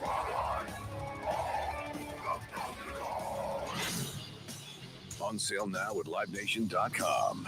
Part of the America First Credit Union Concert Series. Raise a glass to summer with AJ's 25% off wine and spirit sale. Now through August 5th. Explore our exquisitely curated collection of wine and spirits and save 25% when you mix or match 6 or more 750 milliliter bottles. Indulge in quality and craftsmanship from world-renowned wineries and distilleries and save 25% when you buy 6 or more bottles. Only at AJ's Wine and Spirit Sale now through August 5th. Fargo, your virtual assistant from Wells Fargo, makes banking faster and easier. Like this. Fargo, what did I spend on groceries last month? And this. Fargo, turn off my debit card. And this. Fargo, what's my checking account routing number? And that's just the beginning. Do you, Fargo? You can in the Wells Fargo mobile app. Learn more at wellsfargo.com/getfargo. Fargo is only available on the smartphone versions of the Wells Fargo mobile app. Wells Fargo Bank N.A. member FDIC. And this is Above the Noise. Terry McLaurin has done everything right, stayed healthy, produced through the chaos in Washington, D.C., never made a scene, still wanting his payday. He has topped 1,000 receiving yards in 5 straight years, doing so with the carousel quarterbacks and coaches, and Daniel Snyder is the owner. But that changed last year when Jaden Daniels arrived, and suddenly the Commanders, they went to the NFC Championship game, and McLaurin was front and center. Didn't hold out this summer. He held in, stayed with the team, waited for progress, and maybe leverage has arrived. The Broncos just signed Cortland Sutton to a 4-year, $92 million extension. He's good, but he's not McLaurin. He went over 1,000 yards just twice, same age as McLaurin, and has weathered similar quarterback turmoil. Both receivers have legitimate quarterbacks in place. And if Sutton is worth that, McLaurin's worth a little bit more. The price just went up, and Terry McLaurin's done more than enough to earn it. I'm Dan Patrick, and this is Above the Noise. If you played pickleball in regular sneakers, you know you can pay the price. They don't cut it. And Todd found this out the hard way. We have this great sponsor, Tyrell. They make the best pickleball shoes. So one day Todd is playing pickleball, and he forgot his Tyrell pickleball shoes. Well, you know what happened? he got hurt. He was playing in some fancy different shoes that aren't meant for pickleball, and he learned a lesson. Tyrol has everything you need to keep your feet cool. They're tough. They're lightweight. They're so solid on your feet, and you're going to wear and tear on the court, and they're ready to go. Every detail is built to help you play better. Tyrol pickleball shoes. If you want to play longer, feel better, and stop sliding around in those old sneakers, go to TyrolPickleball.com. You can look like a pro. You can play like a pro. It's Tyrol pickleball shoes. You spell it Tyrol. Tyrol pickleball shoes, the best pickleball shoes, purpose-built for pickleball. Ready to tackle each morning with the best sports information coming at you? I'm going to take a logical approach. Get that weekday mornings on KTUS AM 1060 from 6 to 9 a.m. with the Dan Patrick Show. Dan Patrick, the Danettes, sports icons, sports legends, celebrities, poll questions. The Dan Patrick Show has it all. It's a crapshoot. Be sure to lock your dials to AM 1060 or 100.7 HD2 from 6 to 9 a.m. Mornings just got better. This story is about us.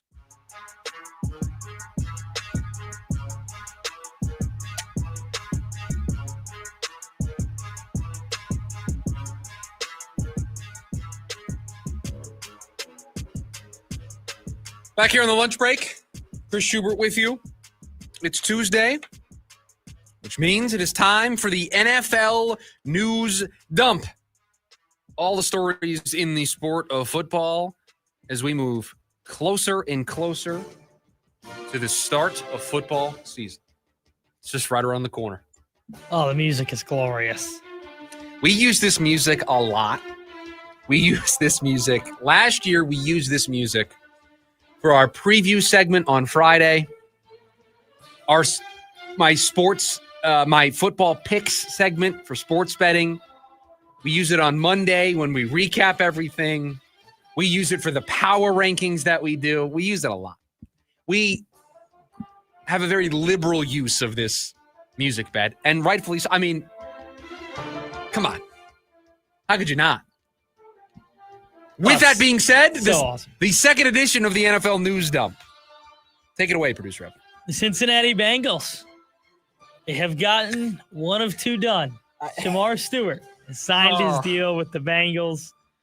One down, one to go. I touched on this yesterday during the leftovers.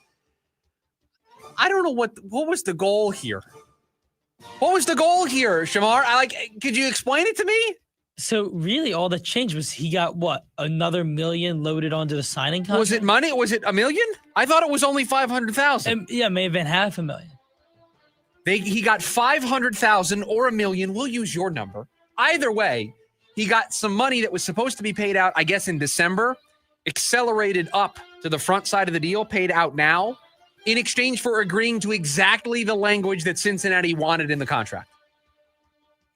I'm sorry, but that's not a good enough price for me to agree to the language that's now going to set a precedent across the sport.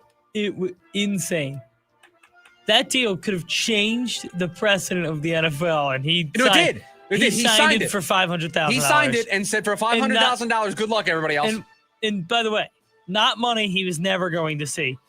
He signed it for a 4-month advance on $500,000. Right. If I'm understanding the way this all went down, he got some money accelerated to the front of the deal. Yes. Now they have to figure out what to do with Trey Hendrickson. He wanted something big. He wanted to buy something big. If this was the place we were going to get to, shame on both sides. I know. Shame on both sides for not getting to this place sooner. If that's really all it took. We couldn't do this 6 weeks ago? How?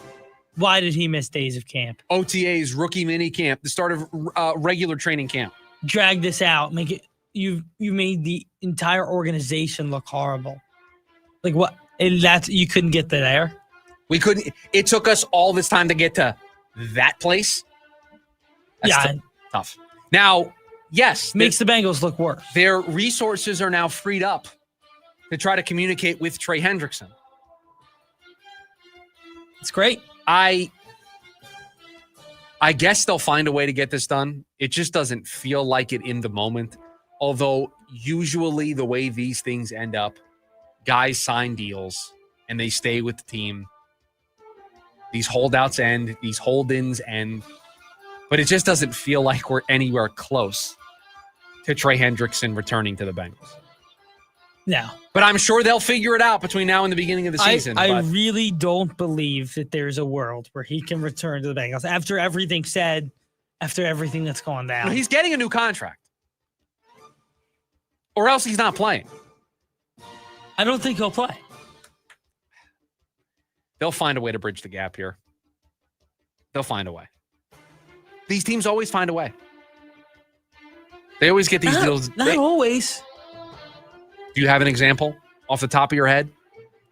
Debo? But they gave him money. And then he wanted more money, and that's when they traded him. Hassan Reddick is a recent example. Hassan Reddick? But the Jets traded the Jets traded for a guy who was in the last year of his deal and then chose not to pay him.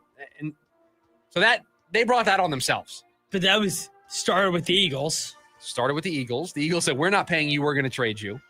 But that wasn't a holdout situation. He got traded to the Jets a little bit after the draft, if I remember correctly, or before the draft. And then slightly before the draft. And then just didn't show up for anything. Never showed. No, well, the Jets paid him. Like Did he ever come to camp? It was like weeks. No, it was week 6 or week 7 of the regular season when they finally, maybe it was a little bit later than that, when they gave him some more money up front, and then he showed up and was terrible the rest of the season. Awful. Brutal. You mean to tell me if you don't show up to camp and then the first 6 weeks of the season, you're not great? That's what I'm telling you. Really? Yeah, that's what I'm telling you. Wow. Cortland Sutton gets paid $92 million. Is that too much for Cortland Sutton? It was 4 years, $92 million. 4 years, $92 million. Let me open up my the sticker. You want to talk about this? The sticker price on what Devin Booker was? Okay. On this one, so do me a favor. Shocking. Like that alert comes across my phone. I'm like, oh my god. Do me a favor.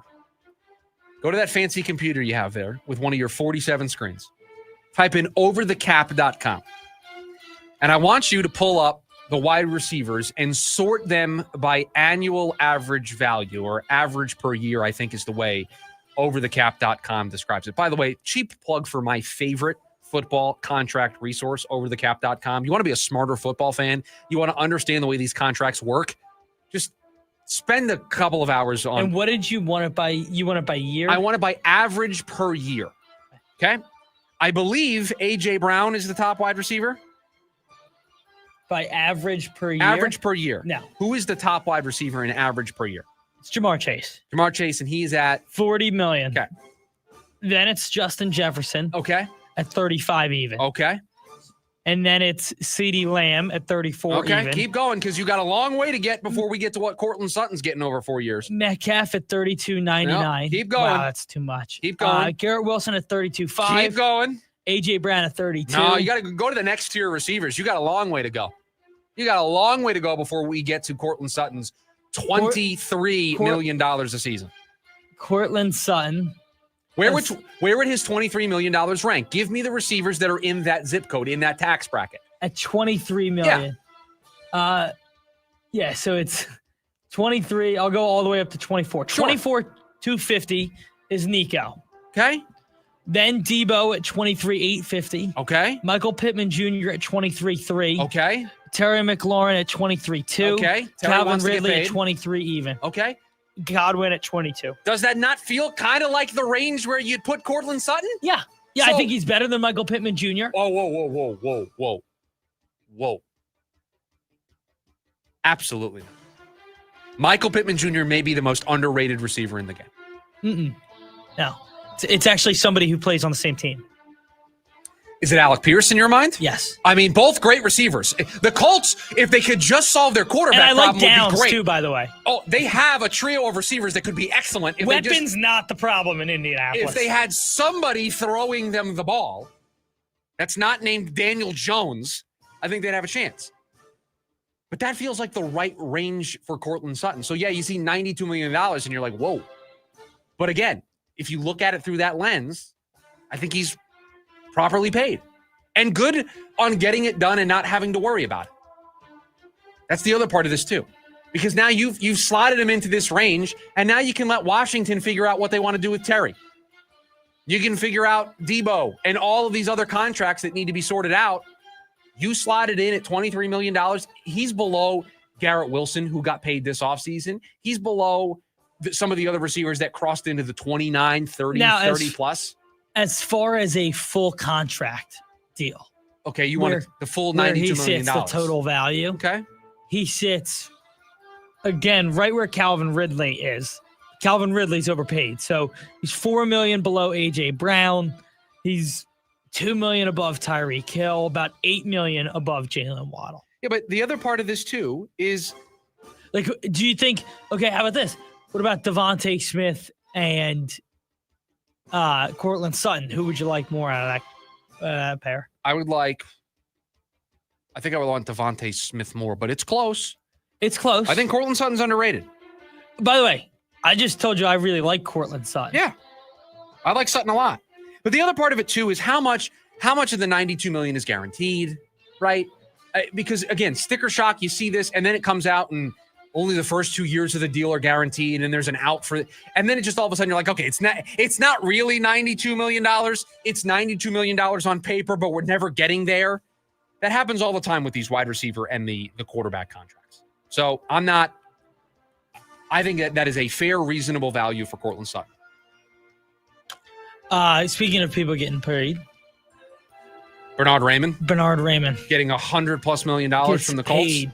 And the sticker shock on offensive linemen. Well, you saw Rashawn Slater yesterday. Goes up and up and up. My advice to Monty Ossenfort and the Arizona Cardinals. Don't wait until the 5th-year option for Paris Johnson Jr. This offseason, when he's eligible, give him the contract. As soon as he's eligible, lock him up. That is what this tells me. And by the way, the sticker shock on what that number is going to be alarming. Well, what was Slater's number? I think Slater got himself into the 30s with his deal. Raymond 100 for 40 puts him more at $25 million. But Paris Johnson's worth more than that. Slater, I think, got like 4. Why does 144 stick out in my head? I don't think that's right, but that's just what was. 4-year, $114 million deal for Rashawn Slater. So let's do some quick math. Let me break out the fancy calculator again and break down. Annual salary of $28.5. $28.5. And you could, we don't need to do this, but you could go to overthecap.com and look at where Slater's new deal puts him among offensive tackles and then ask yourself, where does I will tell you, I don't know how updated they are because Slater's deal should be on there. I saw it on the front page yesterday. It may not be, but I saw it on the front page yesterday. So, and then just ask yourself, see where Slater's deal would end up, and then ask yourself, talent-wise, where does Paris Johnson Jr. match up with these guys? And that's what it's going to be. That's what the going rate is going to be for a player like Paris Johnson Jr. He's going to have to make more. The way this works now is you top the guy before you. Whatever the guy previously got, it's your job as an agent and as a player. You want 1 penny more than that guy. You need proof? Sauce Gardner got just barely more on the annual average value than Derek Stingley Jr. Just barely more. But he can say, I got more than that guy. I'm now the highest paid corner in the game. So that's going to be the game. So look up all these contracts and ask yourself. Rashawn Slater is the now highest paid left tackle in football. Guess what? Paris Johnson Jr. I'll tell you where when he's among all tackles, I don't know. When he's eligible for a contract at the end of this season, he's going to want to slot in right around Rashawn Slater, a little bit above it. He's going to probably want 29. He is the highest paid, not only left tackle, but tackle in all of football. Clocking in at second is Tristan Wirfs. 28-1. 2 very good tackles. That's the market for Paris Johnson. So the market just keeps going up across the board for all of these offensive linemen. That is your NFL news dump here on a Tuesday. 480-864-1060 is the phone number for you to join us here today on the program. When we come back, it feels like the pressure is continuing to build around the Arizona State football program. I'll explain why next. It's the lunch break. KDUS AM 1060. Join in on the Sports Zoo on your ride home from work with Dave Rooster Bierstein. Join Rooster as he lays down what's happening around sports and makes it clear what's on his mind. Oh, my. Catch the day's craziest stories and some of the latest numbers from the sports books across the valley. The Sports Zoo with Dave Rooster Bierstein. Yeah, I think that's kind of a wild option. Weekdays 5 to 6 p.m. on KDUS AM 1060 and on the KDUS 1060 app. Phoenix Saturday Night Soccer is calling. Join Phoenix Rising on August 2nd at 7:30 p.m. as they take on Birmingham Legion in a can't-miss summer showdown. Enjoy the popular $4 3-for-3 menu with a $4 all-beef hot dog and $3 drink specials available all game long. Tickets start at just $15. Get yours now at phxrisingfc.com. Great food, great match, all for a great price. Phoenix, are you ready to ascend? Bring Me the Horizon, USA Ascension Program, Part 1. Every sky will build, my friend. Taking over Footprint Center, October 2nd, with special guest, Crawling from hell. Motionless in White, The Plot in You, and Amira El Fiki. On sale now at livenation.com. Bring Me the Horizon, presented by the Big Red Radio. Every summer, across the valley, hundreds of our homeless neighbors die because of the heat. This is tragic, and it is preventable. None of us can stop the heat, but together we can save lives. With incredible partners like you, Phoenix Rescue Mission is able to provide life-saving water and critical care to our neighbors in need. Join us this summer and make a difference. Learn more at phoenixrescuemission.org/code red. It's time to talk Grizzly. The air conditioner made specifically for Arizona summers. Alaskan AC introduced the Grizzly a couple years ago, and the reviews are pouring in. This one says, I love how quiet it is. I can hardly hear it come on, but I'm always comfortable. Another person writes, finally an air conditioner that can withstand the desert heat and dust. This one says, I like its fluffy fur and cute black nose. Anyway, if it's time to upgrade your AC, you can't do better than the Grizzly. Only available at Alaskan AC. People love it. Like this person who said, we live in an older home and the Grizzly keeps us comfortable in every room. Or this guy, we live just outside of town and the dust is horrible. Glad we have an AC that can take it. Or this one, he's so cuddly and has these adorable pads on his paws. Gary, I think you're on a different webpage. Gary, I think you're different. Learn more about the Grizzly at alaskanac.com. That'll be 30 even. That's 90 points! Sorry, that was a lot. Now that I'm getting 3 times the points on food and fuel with the Navy Federal More Rewards American Express card, I get a little too hyped sometimes. Cool. Why do you like your receipt? In the bag! Sorry, in the bag, please. Learn more about the everyday, everywhere Navy Federal More Rewards American Express card at NavyFederal.org. Navy Federal Credit Union. Our members are the mission. Navy Federal is insured by NCUA. The Varsity Sports Show with Vince D'Alicio is your hub for everything high school and college sports. Join Vince and friends as they give you the full picture on student athletes and where they're heading. Live interviews with coaches across the valley. Asking some of the tough questions. Varsity recaps and in-depth interviews with tomorrow's sports stars. The Varsity Sports Show with Vince D'Alicio. Live every Saturday morning from 9 to 11 a.m. Here on KDUS AM 1060 and on the KDUS 1060 app.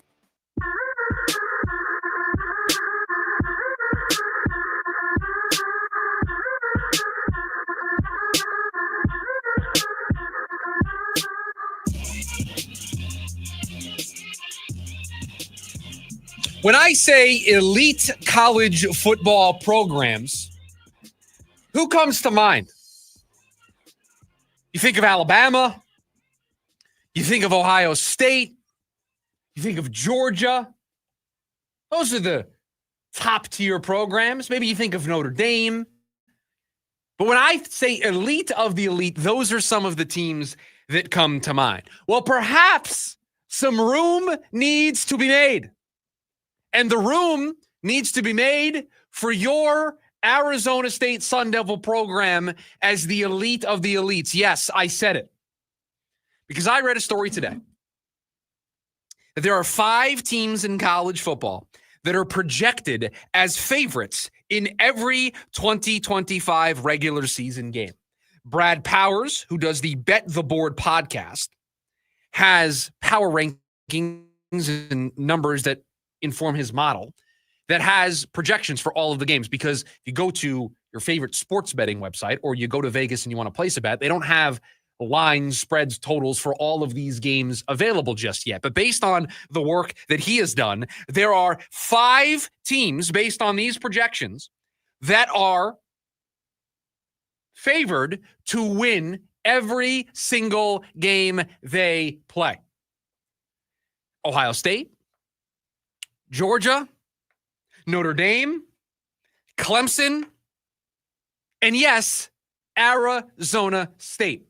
Projected favored to win in all of their games. Now, we'll see what happens ultimately when these spreads come out. But according to this model, they're favored against Baylor on the road, favored by a touchdown at home against TCU, favored on the road at Utah in early October, favored by 5.5 at home against Texas Tech, 2-point favorites on the road in a rematch against Iowa State, at Colorado, favored by 8. Favored in every single game they play, at least according to one projection model. Now, many of you know what the punchline to this story is. Many of you know what I'm going to say next. Because many of you, most of you that listen to this program every day have heard me say this every single time we mention an Arizona State football story on this show. You have to win. Here's another example, another story. Do I think that ASU should be favored in every game they play this season? I don't think so. I don't think they're among the elite of the elites. Should they really be at the party with Clemson and Georgia and Notre Dame and Ohio State? They certainly don't feel like they fit in with that crowd. Doesn't feel like it. They did last year. I understand, but it just doesn't feel like it right now. So just on principle, they probably shouldn't be, but they are. And here is another example, another story that is talking about this ASU football program in an extremely positive light, talking about them as one of the elites, one of the best teams in the 2025 college football season. Another example of the pressure that exists on this football program. Hence why last week when we did our top 5, they were number 1 for me of entities under the most pressure, because these stories constantly are being published, constantly being printed. Podcasters constantly talking about them. Radio hosts like me bringing them up over and over and over again. There is more pressure on this program this year than I think in the history of the institution. Coming off of a wildly successful season. And now everybody is buying in. Everybody is buying stock in the Arizona State Sun Devil football program, buying stock in Kenny Dillingham. You can't turn anywhere in this sport right now without being smacked in the face by Sam Leavitt talk, by Kenny Dillingham talk, by ASU football talk. The Big 12 got rid of their preseason rankings in large part because of what ASU did a year ago. Sam Leavitt among the short list of Heisman favorites for this upcoming season. The win totals for ASU, I think I've seen them at 8.5 for this season. They're the favorite to win the Big 12. They're being talked about as a team that can go back to the college football playoff. You don't run and hide from all of that noise. It follows you all season long. It follows you everywhere you go. I was sitting in producer Evan's chair yesterday doing the show.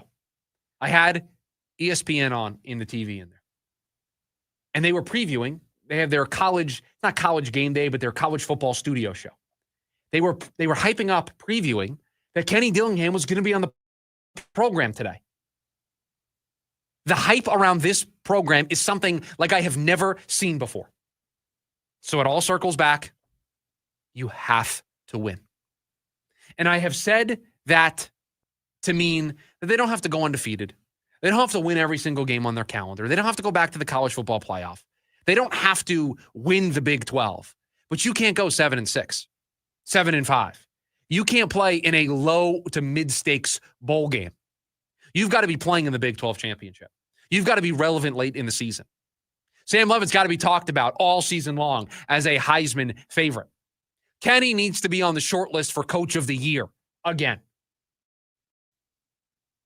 That has to happen all throughout the season. I have lived here for 13 years now.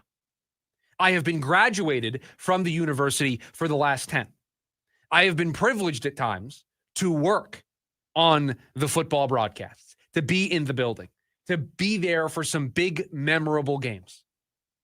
There has never been a season in my 3.5 years as a student there, as the 10+ years after being able to assist in some ways with the program, be a part of being in that building. There has never been a season that I have anticipated more, that I am more excited about, that I believe in more than this one. You have to win. How many teams in college football had the success that Arizona State did last year return as many of the players as they did and then get better in the transfer portal? And yes, there's no doubt about it. They lost Cam Scatterboo, and he was the heart and soul of that offense last year. They returned a quarterback who, I don't need to get into it again. We know where I stand on him. Yeah, hold on. Yep. Both feet on the ground, stand by what I said. You think he's a first-round quarterback next year? And a top 15 pick at receiver. I'm starting to see some buzz that Jordan Tyson is wide receiver 1 in the 2026 draft class, by the way. I saw it yesterday. So starting to see some buzz. You're late. Mel Kiper reported that 2 months ago. I'm late to the party. I'm just saying what I saw yesterday. Just saying. Jordan Tyson will be the wide receiver 1 next year if he has the same year he had last year. And there's an argument that if he's healthy last year, they beat Texas, no problem. I don't even know if it's an argument. Yeah, I think Think about where that passing game was early in the game. Like, if they hit the way Texas sent pressure early, if they just hit 2 or 3 slants to Tyson early, it's a completely different game. Yeah. Right. Because they were so one-dimensional because they couldn't throw the ball that if they had Jordan Tyson, I think it's game over. I really agree. And again, we've had the conversation of, was the way they lost to Texas almost best outcome for how you continue to hold on to maybe because if you play Ohio State the next week and you get run out of the building, I don't think any of this is happening. I really don't either. I don't think any of this conversation is happening. And that just goes to show you the pressure on this program is building day by day. The thing that encourages me the most is I believe in the coach to embrace that pressure the right way. I believe in the quarterback to embrace that pressure the right way. And if you believe in those two guys to embrace it the right way, the AD to embrace it the right way, you just believe in the structure to embrace this pressure and meet the moment. I grew up a Penn State fan. I live in an area where a bunch of my friends went to Penn State. Do you know what their biggest problem is? Is that they have the roster year in and year out to play in the national championship. And the coach comes up small in the biggest games. Mm-hmm. They get out-coached. I can sit back in this chair and say, there's not a game last year where I thought Kenny was in over his head and got out-coached. Maybe at Texas Tech.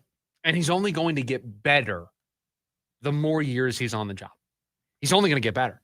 In their biggest games, he was the best coach on the field or on the sideline. Yeah, he's excellent. And that's why it gets me so excited for this season. And again, when you talk about college football elites this season, perhaps you need to put ASU's name on that list. 480-864-1060, the phone number for you to join us here today on the program. When we come back, wrapping up the Tuesday edition of the show, we've got the leftovers, all the stories we didn't get to throughout the course of the program. We'll get to them next. It's the lunch break, KDUS AM 1060. James Out West, your home for sports down here in the desert. Join James and Pat the Stat Guy as they recap the weekend and dive deep into the numbers for the NFL, NBA, college sports, and more. That's 5 seasons of 1,200 yards. Player stats, team numbers, and contracts are just the start of the discussion for James and Pat. He started 815 career games. He threw 749 complete games. There's no hiding when it comes to stats. It's James Out West every Monday night from 6 to 7 p.m. right here on KTUS AM 1060 and on the KTUS 1060 app.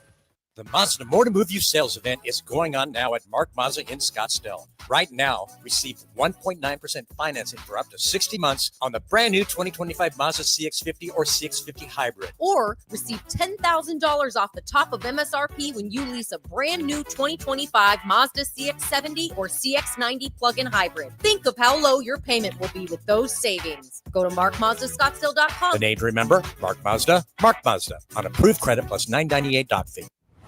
Jaw-dropping stunts, high-flying tricks, heart-pounding excitement. Nitro Circus is back. The all-new off-the-rails tour. Gravity-defying thrill seekers and world-class daredevils at the top of their game. FMX, BMX, skate, scooter, and everything in between. Experience all new competitions that pit the best against the best in never-been-done showdowns. Nitro Circus. Friday, December 5th. Desert Diamond Arena. Join the action at Ticketmaster.com. 2 years ago, Bobby Carpenter completed treatments for knee pain at QC Kinetics. So we're checking in with the former college and pro football player to see how he's doing. I've been asked a lot, like, how long does this last? How long does it work? I go, I've had mine for a couple of years and everything feels very good. It feels just as good as it did when I started to turn the corner. Bobby's an active husband, dad, and business owner. That's why 2 years ago, he heard about QC Kinetics, the nation's leader in regenerative treatments, and he knew he could trust them for his chronic knee pain. And thankfully with QC Kinetics, I was able to go through this, and my activities are the same as it was. I'm able to coach my kids in sports. I can play golf. I can go run. QC Kinetics patients like Bobby don't miss a beat. No surgery or rehab, just freedom from debilitating joint pain.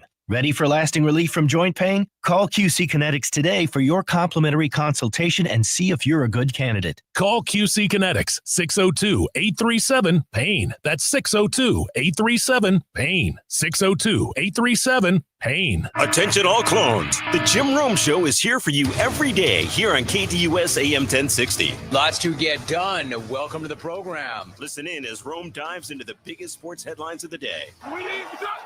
From final scores, player contracts and trades, team prospects, and even a spicy take or two. The Jim Rome Show, 1 to 4 p.m. every weekday here on KTUS AM 1060. That's the trick. Online at KTUS1060.com and on the KTUS 1060 app.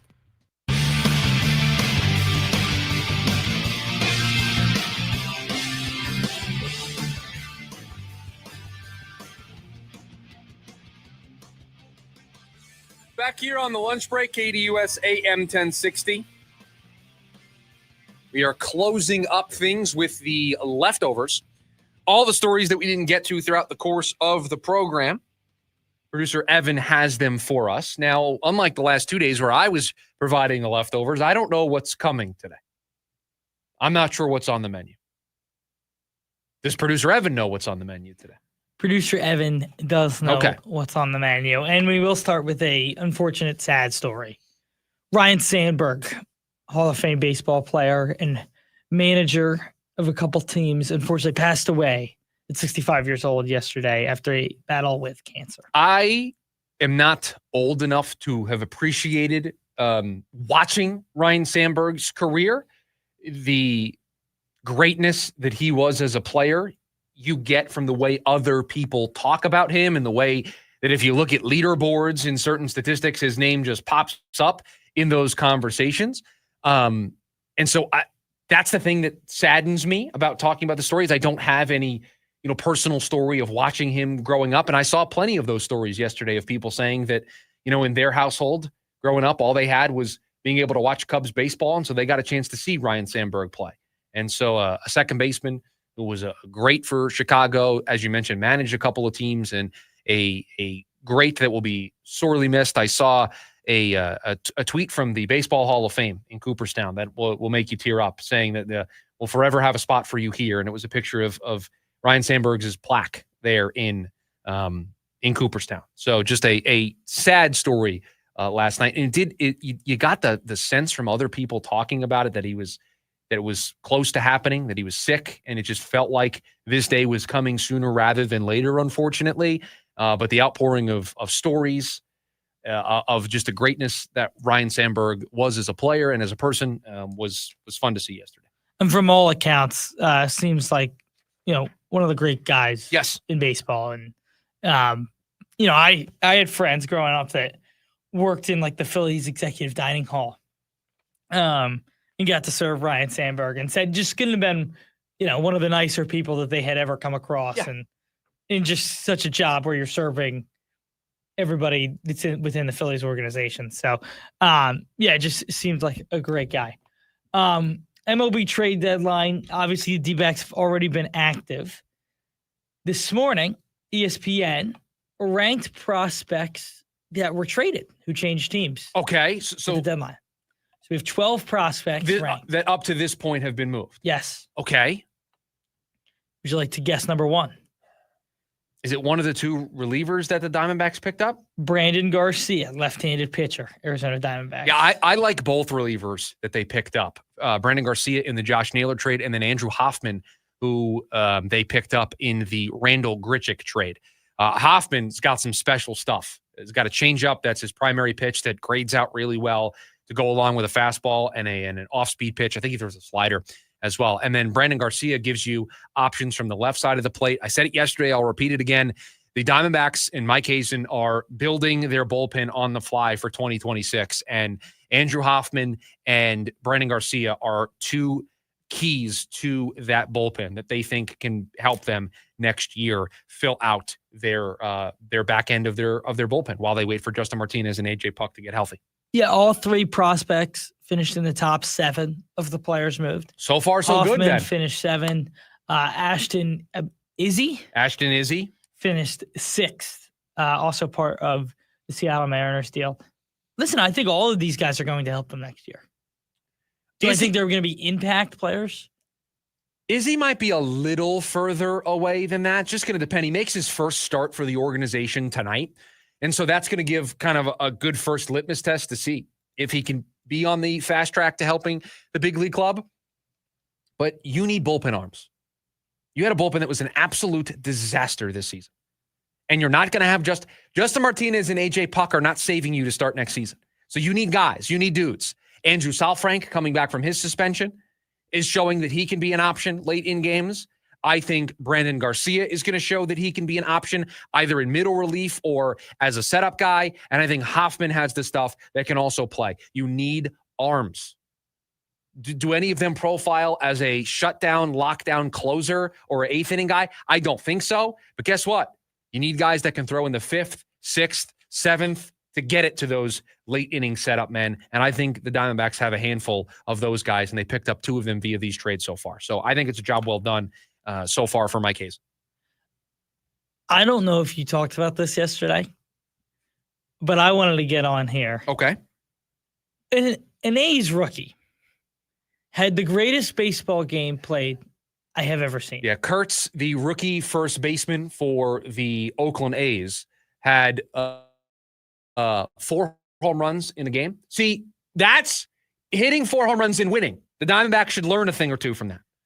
Hitting 4 home runs in a game and winning. He has perhaps passed Jacob Wilson, his teammate, in the Rookie of the Year voting. It's insane. And did you see the last ball he hit was about 1.5 feet from being his 5th home run? Would have been out in 12 ballparks. He would have been the first player ever to hit 5 home runs.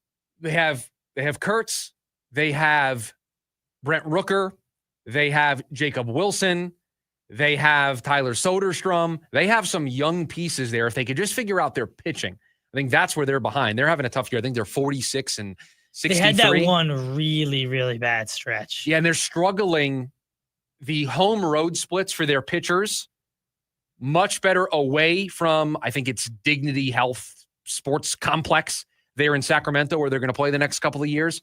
They have not figured out how to build a rotation and a pitching staff for that ballpark, the minor league park. How can you? It's going to be a challenge. It's going to be very difficult. And so they acquired Jeffrey Springs from the Rays this past offseason. He's having an okay year. They might move him. They signed Luis Severino to that big deal, the biggest deal in A's history. He has been better away from Sacramento than pitching in Sacramento. So they have to figure out their pitching.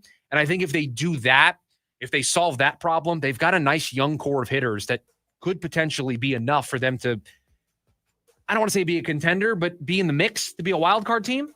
I think if they solve the pitching problem, but that's easier said than done. Last touch on baseball. Loved the Cooperstown hats this weekend. I wasn't here to comment on them yesterday. Loved them. Was a good weekend to celebrate baseball with Billy Wagner, CC Sabathia, Ichiro going into the Hall of Fame over the weekend. That's going to do it for us here on the Tuesday edition of the program. Jim Rome, he's coming up next. Producer Evan, thank you for all that you do. Everybody, have a great rest of your Tuesday. We'll talk to you tomorrow. See ya. AM 1060 KDUS Tempe Phoenix and KSLI